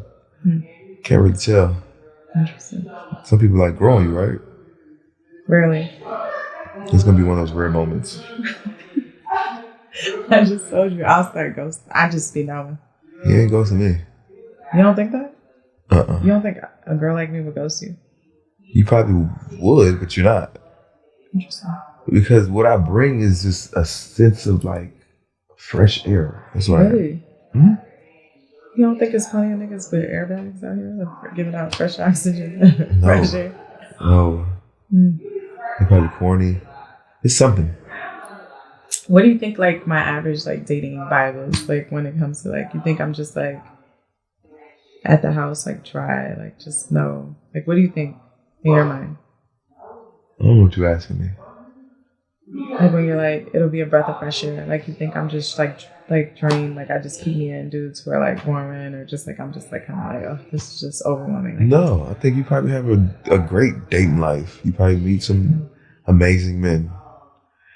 But this right here, you just ain't gonna get nowhere else. I know that for sure, for 100%. Well, I'm glad you have to be confident like that one. So I'm glad that you feel that way. But besides being confident, it's true. If you believe that. No. That's what I'm telling you. No, it's not. It's not what I believe. It's what it is. We just talked about this. Okay. We literally just talked about it. Okay. I'm telling you. Tell me what? I just know you're not my type. You don't believe me? I do believe what you're saying. You're saying regardless of the fact that you're not my type. You don't know. How do I not know that? Because you don't know. You're going based off of me not going to St. Regis. That's not why I said that. That is not why I said that. Not at all. Not at all. Well, I got your number. So you just, now you feel like you gonna be texting my phone because I gave you my number to do this.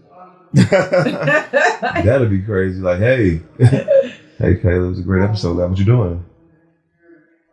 No. I'm not gonna use it. At least not right now.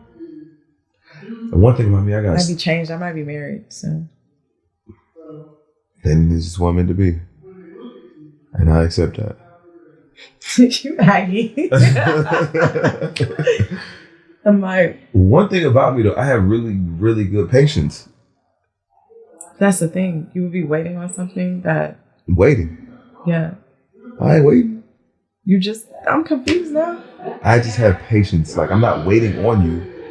But if it ain't the time, it ain't the time. Like, some niggas who just rush. Like, yo, damn, she bad as hell. Like, knowing damn well you ain't even got the capacity. I'm not dating until I meet my husband. So that's how I know it wouldn't happen. Well, I'm glad you came on the show. Thank you. Then you're going to cut the episode now because I said he wasn't my type? No. You said you ain't dating until you met your husband. I said I'm glad you came here because you met him. Really? Maybe. Interesting. That's so interesting. Yeah, I'm not dating until I meet my husband. I made that decision. How do you months know? Ago. God will tell me. He'll know. He'll know I'm his wife. What church you go to? I really like the Potter's House, but I can't physically go. So I'm actually going to Dallas tomorrow to go to Woman of All. Dallas, Georgia? Dallas, no, Texas. Texas. It's in Texas. This church that I really love. I wish I lived there. Wow. You know who T.D. Jakes is? His church. What's the name of the church? The Potter's House. Didn't know that. They changed my life. Changed your life? Him or going to the church? What's their church, just like they're preaching. Him and his daughter, I would say. I found his daughter first, Sarah Jake Roberts, and then later started watching him. But from COVID, super much transformed my life. Just listening to what's happening, finding them online, for sure. TD Jakes, he helped me come up with my logo. Really? My brand. How? Somebody sent me his book. Oh, you read it? Mm-mm. Oh, okay. It was called Identity, and it had a fingerprint on the front. And I never read the book. I had all these books, but I was just reading. And I was like, I just didn't want to read that one. I don't know. It was just too religious for me. I thought it was. Yeah. Do you believe in God? Yeah. You believe in Jesus? I know you're not my husband. Jesus, I wouldn't pray to Jesus.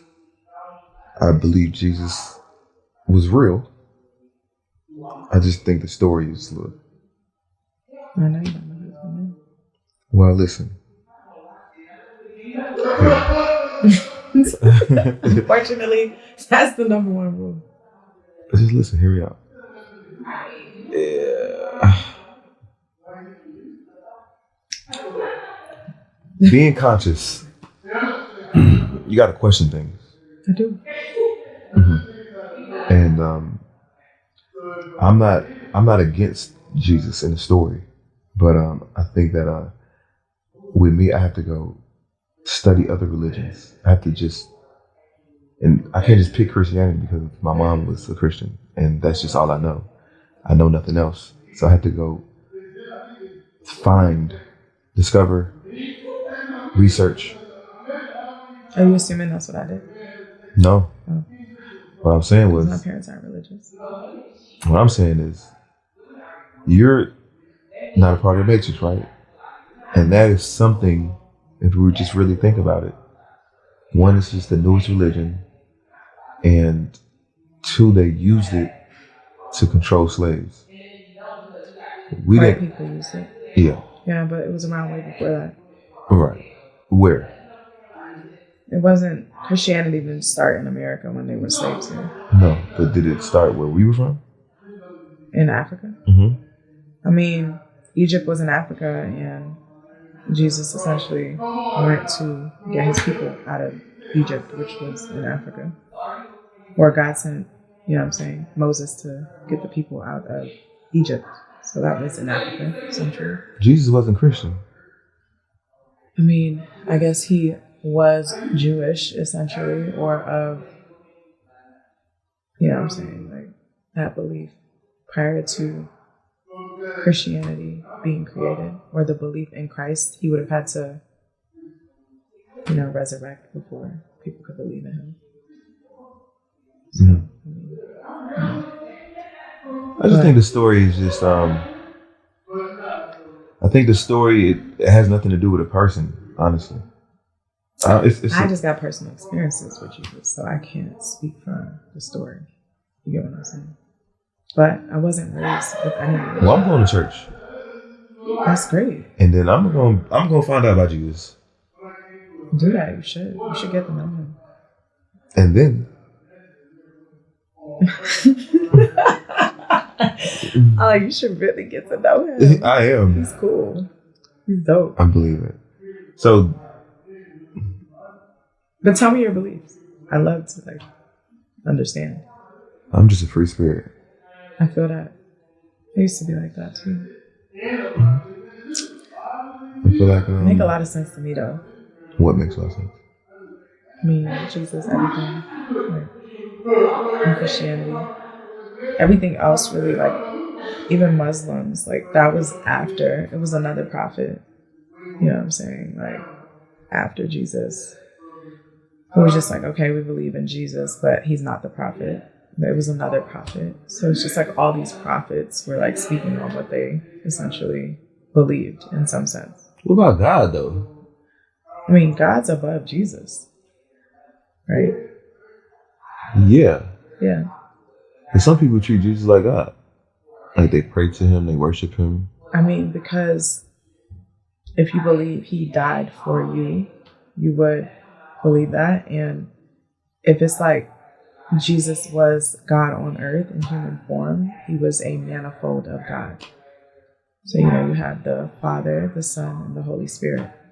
It's a Trinity. Mm-hmm. You know, so. Would you date a Muslim? Could you marry a Muslim? No. Has to be Christian? Yeah, I feel like it definitely has to be Christian. And not because I would be like, your belief is wrong. But when two people don't believe the same things, it naturally just causes conflict. It's like a major issue in a relationship. Like if I believed this pillow was blue and you believed it was red, we would sit here all the time and argue. No one would ever really be like, Mm-hmm. No, how would I raise my kids? And we just arguing over like, is the kid going to be of Islam or Christianity? Like it just wouldn't make sense. So it's not necessarily that I'm like, oh, like you're Muslim, like I don't want to marry you. It's just like we don't have the same beliefs. And I do feel like anybody you partner with in life should definitely have the same core beliefs as you. For sure.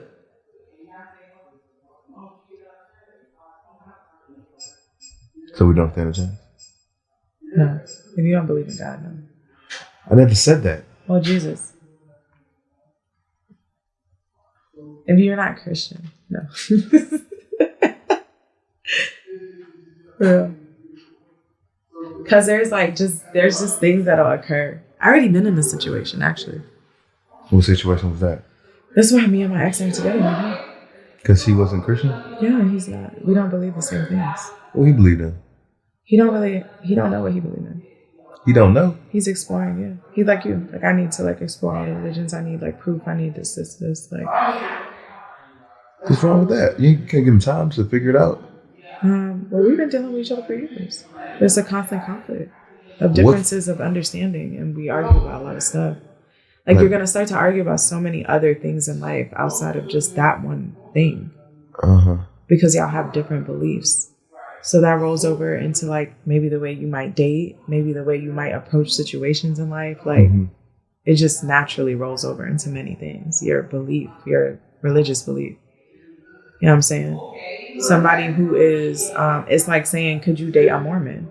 No, they got different beliefs, different setups every day. They do different things than you. So like, it's not even like a matter of like, oh, like, I hate you. I don't hate nobody. Like everybody's entitled to believe what they want to believe, but I just got to connect with somebody who believes in what I believe in, if that makes sense. Like, you know, same way, like connecting with somebody who's like in the matrix and you're out, it's just naturally going to be a collision in certain aspects of life. Like it's not necessarily a like, you're a bad person or like it just don't make sense to me personally. Like, yeah. And I noticed that, like, I dated this dude a few years ago. Like, he really believed in African spirituality, like a few of those things. Like, Ifa? I didn't really even get into it because at that point I wasn't really even like questioning all that type of stuff. I was kind of just like, no, I really believe in all that. So it just wasn't even an interest of mine. I did explore, what is it? I did read a book and it wasn't, what did you just say? Ifa. No, it wasn't that. Santa Maria? No, it was a different like African spirituality. But I did read a book on that and I didn't resonate with that. Just like, okay, it makes sense, but I wouldn't necessarily resonate with it. But I would say I went on that exploration. I did not really study Islam to that extent, but I definitely went down like an African spirituality route and tried to like explore that. But yeah, I just feel like I had very specific experiences in my life with God and Jesus in particular, like with me throughout my life, even before I was truly a believer. And that's when I sat back, I was like, okay, this is what I've experienced and makes sense for me. You know what I'm trying to say? So yeah. And then once I started meditating and just reading the Bible, like so much stuff in my life changed. So much stuff. Like, so it's just my belief because of my experiences, but I don't really detour nobody else's experiences. I feel like religion is something you have to have personal experiences with to believe in anything.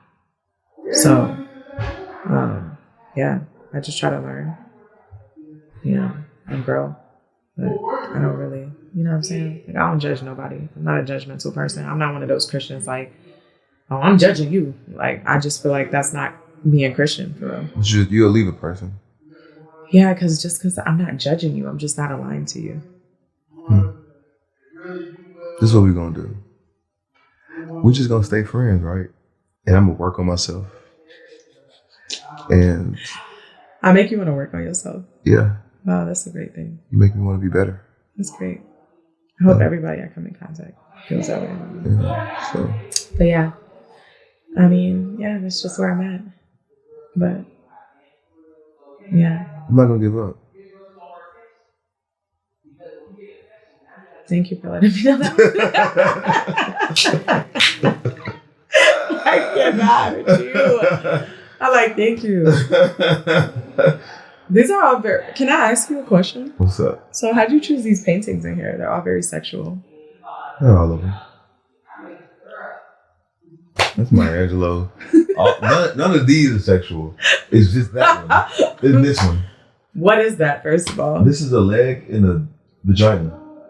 I bought this in Dominican Republic. See it? I don't. Look. Leg, vagina. Oh. Toes. Wow. That's different. Yeah. And then that one. And that's what? That's... So when I had another loft in Atlantic Station like years ago, and I had a bunch of these. I had these two paintings in it, but I just wanted this room to be like just feminine energy, like women, like just different varieties of women. Is that your idea of feminine energy, like that picture right there? It's part of it. Interesting. You don't think so? When I think of feminine energy, I think of like creators more than sexuality. Sexuality can be used as creativity. It's a form of energy that people just use different nowadays. Yeah. But you should definitely be creative during sex. But I would say, yeah, for me, I definitely think of, when I think of feminine energy, I actually think of like just, like motherhood, like just more like, motherhood. It's not gonna be motherhood at all. Motherhood. That's the portal to it. Yes. It's not what I think of when I think of motherhood. And it's hairy. It's back in the day. I mean, who's just supposed to have the... It's art. It's art. It's artistic art. Yeah. And then her leg looks like abused a little bit. Tampered with. Like, destroyed. It's given. I got a nice balance with Maya Angelou. Nice on the side. Pussy on the side. Yeah. At least you set me in front of Maya Angelou are great. Right. Yeah. Like, then I got Michelle Obama down nakedness. You got Harriet. Harriet Tubman. I fuck with Harriet. You know what I'm saying? I love Harriet. Yeah. Have you watched that movie, Harriet? Nah, I haven't. You should watch that. That's a fire movie. Yeah. Harriet's one of my favorite movies. Yeah. If he was in the slave era. She claimed Jesus led her to the North Star. Oh, did she? Yeah. You had to say that, huh? It was just one part. Did you see the movie with Will Smith, Emancipation? No. What's that? It was a recent slave movie with Will Smith. No. Maybe I have. Let me look it up. Emancipation. Something like that. Or maybe I think I'm missing a couple letters. You ever read text messages? Look at shit. I'm reading Instagram DMs, actually. Emancipation. No, I ain't seen this. But it's giving I'm about to go home and watch this shit tonight. I love a good slave movie. I feel like we be disrespecting the ancestors OD. You know? Mm-hmm. Like, they really got beat for us. Oh, well, the part in the movie, they was in this cage. I think Will Smith had just got captured, or he was about to get shipped off from where he was from. And okay.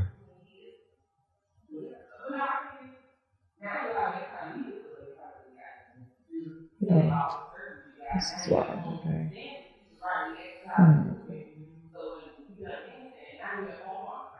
Okay, yeah. Okay. He keeps saying, okay, yeah, he keeps rolling. You ready? Yeah. Mm-hmm. So he was, okay, he just got captured. Well, don't tell me I'm going to go home and watch the movie. That's really small. Okay. Not that important. But, I'm like, don't ruin it. No, because you had brought up Jesus. Okay. And one of the slaves was like,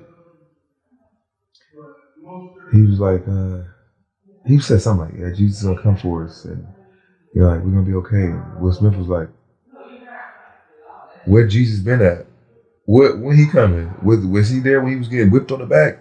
Where was Jesus? It was just a part in the movie where like they showed how we were manipulated through like religion.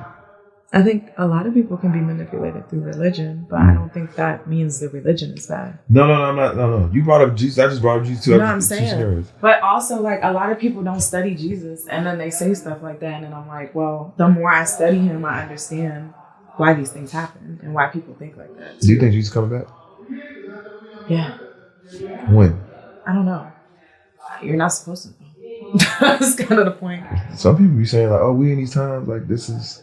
I mean, there's been... So like the first time Jesus came, like the more I studied the religion, I found these things out. But you know, the first time Jesus came...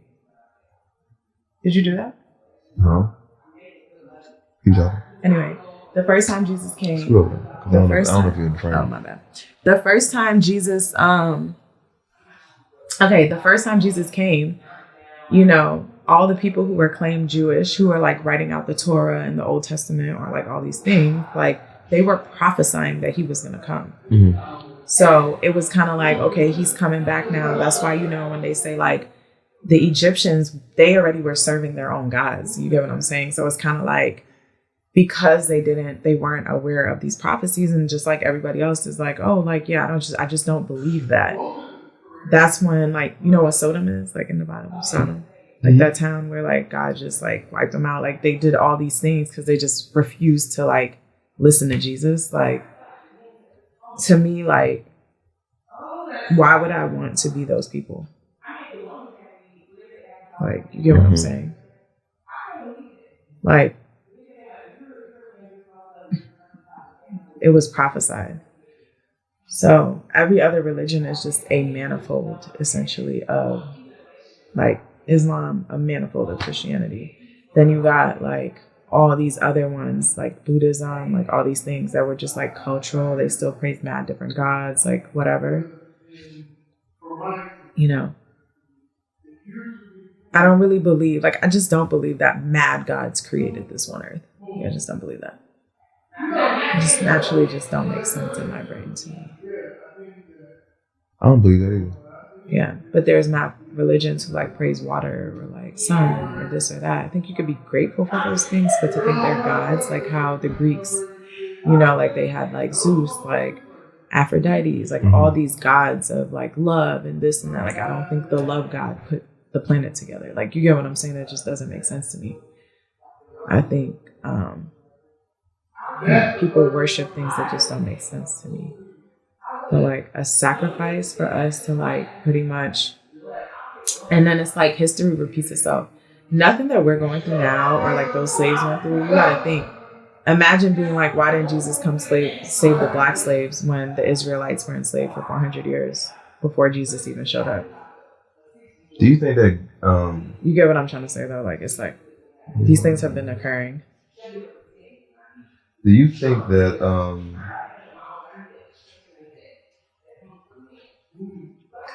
Okay, because it's okay, I don't want to say this wrong. There's no wrong way to say it. Everything is about duality. Okay. In what sense? It's always a balance of something good and evil. Man and women, it's duality. So what I want to ask, like, do you think that... What you laughing at? My first enemy. Do you think that God is a man and a woman? No. Is God evil too? No. I actually read a Bible verse on this yesterday. It was just like there's life, there's death. Just like there's good, there's bad. I think that there's demons, devils. I think that stuff is real. The spiritual world. So let's say, for instance... I think there's negative forces and evil and bad energy and positive energy, the simplest way to put it. But I do believe there are demonic forces. Like that shit Doja Cat is on right now, I don't fuck with it. Like I think you could really tap into dark shit and people don't really understand like the extent to it. Like they just think it's play. Let's say like a tornado came or something, and they kind of like it just wiped out a bunch of people, hundreds of people, babies, and or like natural things that happen and people die, innocent people die. Would that be evil forces, or would that just be just nature in itself, God? I just think it's nature, and I think that life is fleeting. That's why I think nothing matters. Like the amount of money you make, the amount of wealth you have, what type of clothes you got on, like the things people value at the end of the day, everybody is going to die. Mm-hmm. How you go about dying, I just feel like that is like just written in your destiny, per se, me personally. I think you definitely have a purpose to fulfill, like while you're here. Mm-hmm. But you know how they be like, you can't escape death. Like, I just think, you notice there's some people who really not been struck by lightning and still live. Like, there's just, it's like a certain level of just like, whatever it is, like, you know what I'm saying? The odds are just the odds. Like, I don't think if I got cancer, I would take it personal. Like, Jesus gave this to me. That's not how I would think about it. You get what I'm saying? I would think just if one in every so many people got this, like, that would just maybe my number. You get what I'm trying to say? And I fulfill my purpose. And that in itself might help somebody else who's going through that same thing. And that might be my sacrifice. Like, if God gave his only son to die, you think about he care about you dying in a tornado? Like, imagine sending your only son as a sacrifice. Like, and then turning around and people are like, well, God just made me die in a tornado. Like, bro, I gave my only son. Like, not saying it like that, but you get what I'm saying in that terms. It's just kind of like, be for real. Like, I think us as people, we view ourselves so much bigger than like the universe actually sees us. Like, we're just this tiny little speck of like a few years. We put too much emphasis on like how important certain things are to us. This life is to us. Life in the universe, I think it's like this, but to us, it's like this, like longer. And then we thinking this is the only life, like, or this is the most important, or the most powerful. Right, like, what if we go to a way better place and this is hell? What if this was hell? What if this was hell? Imagine how much better some. And the baby that just died, they just got up out here a little quicker. And God, or whatever people think it might be, that entity just looks at life differently. Or just like this is an ant. It's an ant. They got to. If you created this, like, even just thinking about the universe, space, like, just that alone makes me feel like you're insignificant on a day-to-day basis. Like, stop waking up complaining about the shit you got going on. Like, it just really don't matter. Like, there's literally galaxies and asteroids and all kinds of stuff going on that, like, I don't know. But for like the way the sun is designed to like rotate and just we breathe without thinking, like there's just too much complexity to it that just for me, I'm just like, it's not normal. Do you believe there's other life on other planets and stuff, like far away, like another Earth or something? I honestly don't know. I know that I think that the world that we live in is bigger than what we think it is. This actual Earth. I think that in what capacity do you mean it's like bigger than what we actually think about? Think of it as. I think there are different realms. I think there are different like dimensions. Dimensions. Oh, I agree. I know there's different dimensions within Earth itself. And even when we watched that movie Tyrone, the clone Tyrone, I think that like how time was like. Not time, but how they were just in this loop. They was just in this community that they were stuck in that they didn't know they can get out of. And we're just in this big ass world that we can't get out of. Like, they was in a town. But you feel like this planet, like we're stuck here and can't get out of it. This planet that we think is, but it's bigger than just the 7 continents. It's bigger than that. It's way bigger than that. The Earth. Yes. Oh, you mean like all the oceans and like things of that nature, like more than just the land? More. Right. I don't think the world is round. I think the world is flat. Not just like flat. I think it's so hard to describe this. but it's not a globe with how they make it seem. Why do you think that? Because it just makes sense. Like even if you read the Bible, like when he created Earth, he said he created it he made air from like out of water. Like it was space. No, it was water, and he made a bubble, right? Genesis. I can't remember the exact words. I'm gonna have to pull that one up. But if you go read I had to read it. Yeah. He said it's a firmament. So basically, it's something that's covering us. It's something that's keeping us in this bubble. And when he created it, he made it out of just thin air, and so we can't go up. There's no way to leave this earth going up. I think the only they go up in rockets all the time. Yeah, but it's and they literally exit the earth. Have you seen it? Yes. But have you seen it for real? Yeah, they put it on. No, they can go as high as they want. They can go high, but you get to a certain point that you just can't get past. Yes, they do. They exit the earth all the time. You know how many times they send rockets per robots to space, all that stuff regularly? And manipulate you, make you think that. I don't think that. But just read it. Just read it. When it say firmament, and then you go look up the word firmament, it tells you what it is, and then it's like you have to understand though, the people who wrote the Bible, they didn't have rockets to do that at that point, so they're writing it off what they know and their knowledge at that time. But so I wouldn't take what they said as it's not possible. I would think at the time, because the really weird part about the Bible, once I started studying it, to me, is that it's not written in order. But how did we know that they didn't have access to technology and stuff like that? They may have, but that's not relevant to me, to like the fact that they just only knew what they knew at that time. Okay. You get what I'm saying? I don't even think the timeline matches up. We just figured out that we can make cell phones and stuff like that now, but we had access to this type of technology hundreds and hundreds and hundreds of years ago. We didn't have access to this type of technology. We had access to a technology. Where was it? Why we didn't have access to it? It was here. Not necessarily. Like people just didn't create it yet. They didn't build chips and like credit cards and. Let's go back to the world. Okay. What I think of the world is, one, we're stuck.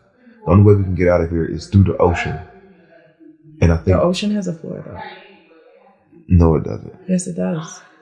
All these things have been proven. The ocean is so big. They probably reached a floor, but I don't think they reached the floor of the ocean. But it's like, so that's what I'm saying. They have technology that can scan the bottom. Like they don't need necessarily even like have to like go down there, and then they have robots. They have things that can send that deep. You get what I'm saying? Not a physical human being has done it, but I just Googled this when the submarine thing came out because I thought the same thing as you. You thought they had what? Like it was bottomless. It is. I mean, we're just gonna have to disagree. It said that in the Bible it says that so is above is below. Yeah, but I don't believe that's what that means. That's what it means. It means that so is above as is below. Yeah. Well, how do you interpret that? The ocean is above us. The ocean is beneath us. Is there always ocean below us? There's ground in some parts. There's not always ocean below us. But after the ground, it's water. No, not in everywhere. So it's part certain places. It's part of land that just goes all the way down. Yeah, let me Google it. But I'm pretty sure there's not ocean below. Google ain't got the answers. Google is controlled. What I'm trying to get you to figure out is that we thought that it was a certain way. We thought the world was a certain way. We thought that everything that they fed us was real, but in actuality, it's not. They've been lying to us. I think they lie about certain things, but I also think that science and religion, like, I believe in both of them. Like, I don't really disregard science and data and history and studies that have been done. But you don't think they lie to us? I think they lie to us about certain things of us not, like things we shouldn't know. Or like they may know more than us about certain things. 100%. I do agree on that. But I also am not going to disregard like the fact that like, have you seen that new Netflix thing where they like have been working for years to send like things into a new galaxy? Like the research they get from that stuff also like brings us closer to understanding, I feel like, religion more and more. So I don't really disregard that stuff either, if that makes sense. I try to like rationalize the context of everything versus just like picking and choosing what I like to believe. Because I do believe in data, and I do believe like there's a lot of things that people are actually just misinformed that they have actually done research on. And sometimes I'll go research something I really thought was wrong, and I'll find research that you just haven't really taken the time to actually research what they've done around. I want you to research flat Earth. I will. Let me know what you come up with. You might not get all the answers, but once you start getting little pieces of information, you'll start to get real creative on what you think might be.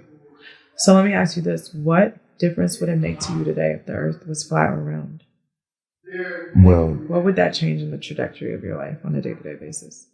Nothing. Well, so it makes me realize that we're being lied to and manipulated. Why? Whoever runs this world. Or do you feel like maybe you just trust these entities of the world when you should trust God?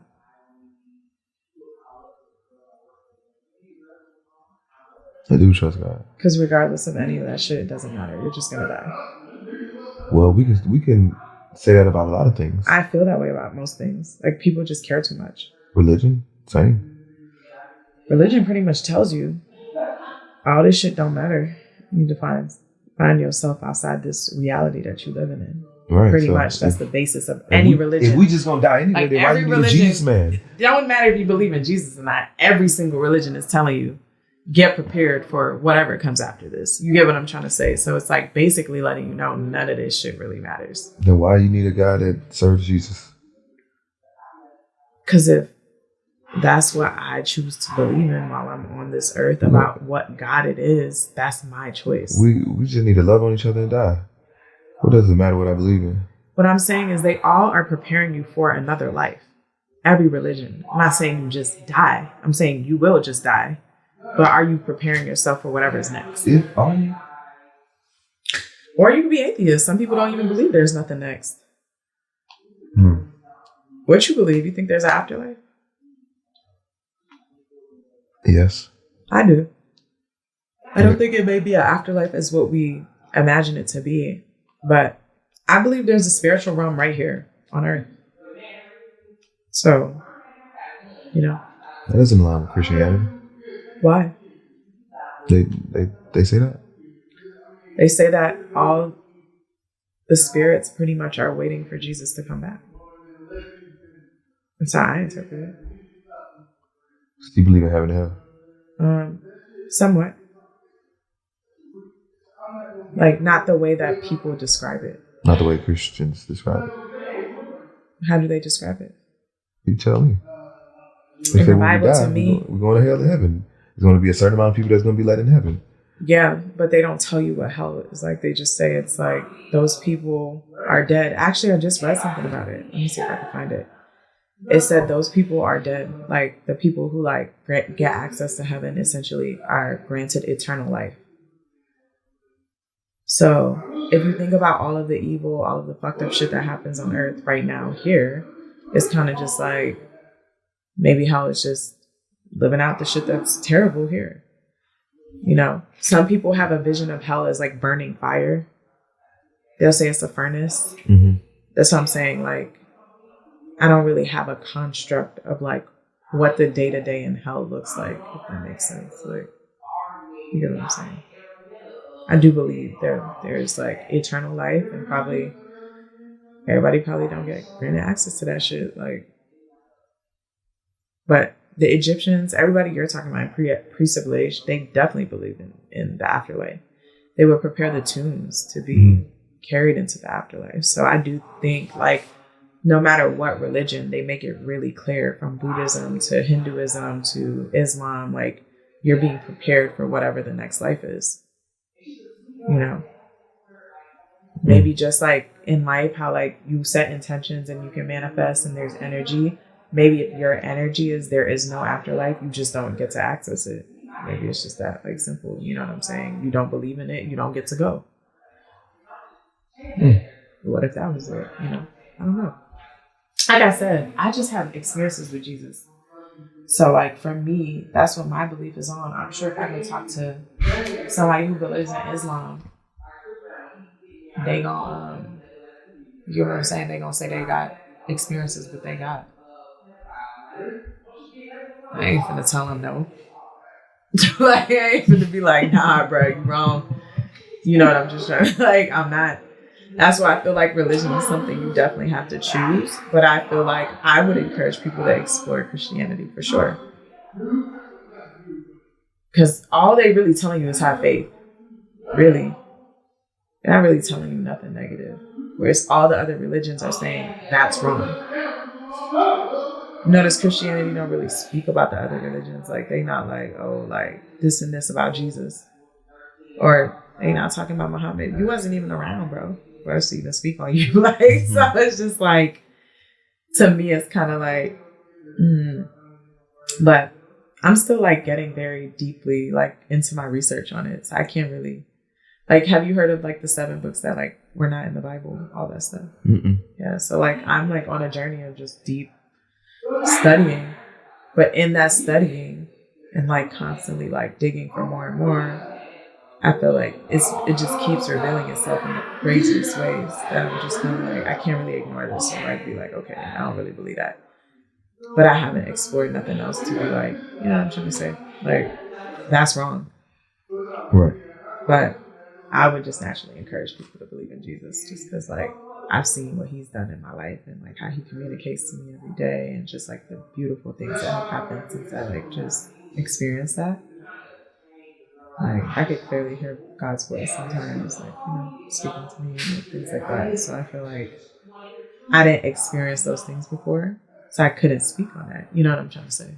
But I can't tell nobody who's not experiencing that they're wrong either.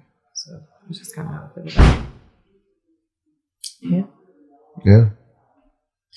Religion's super subjective.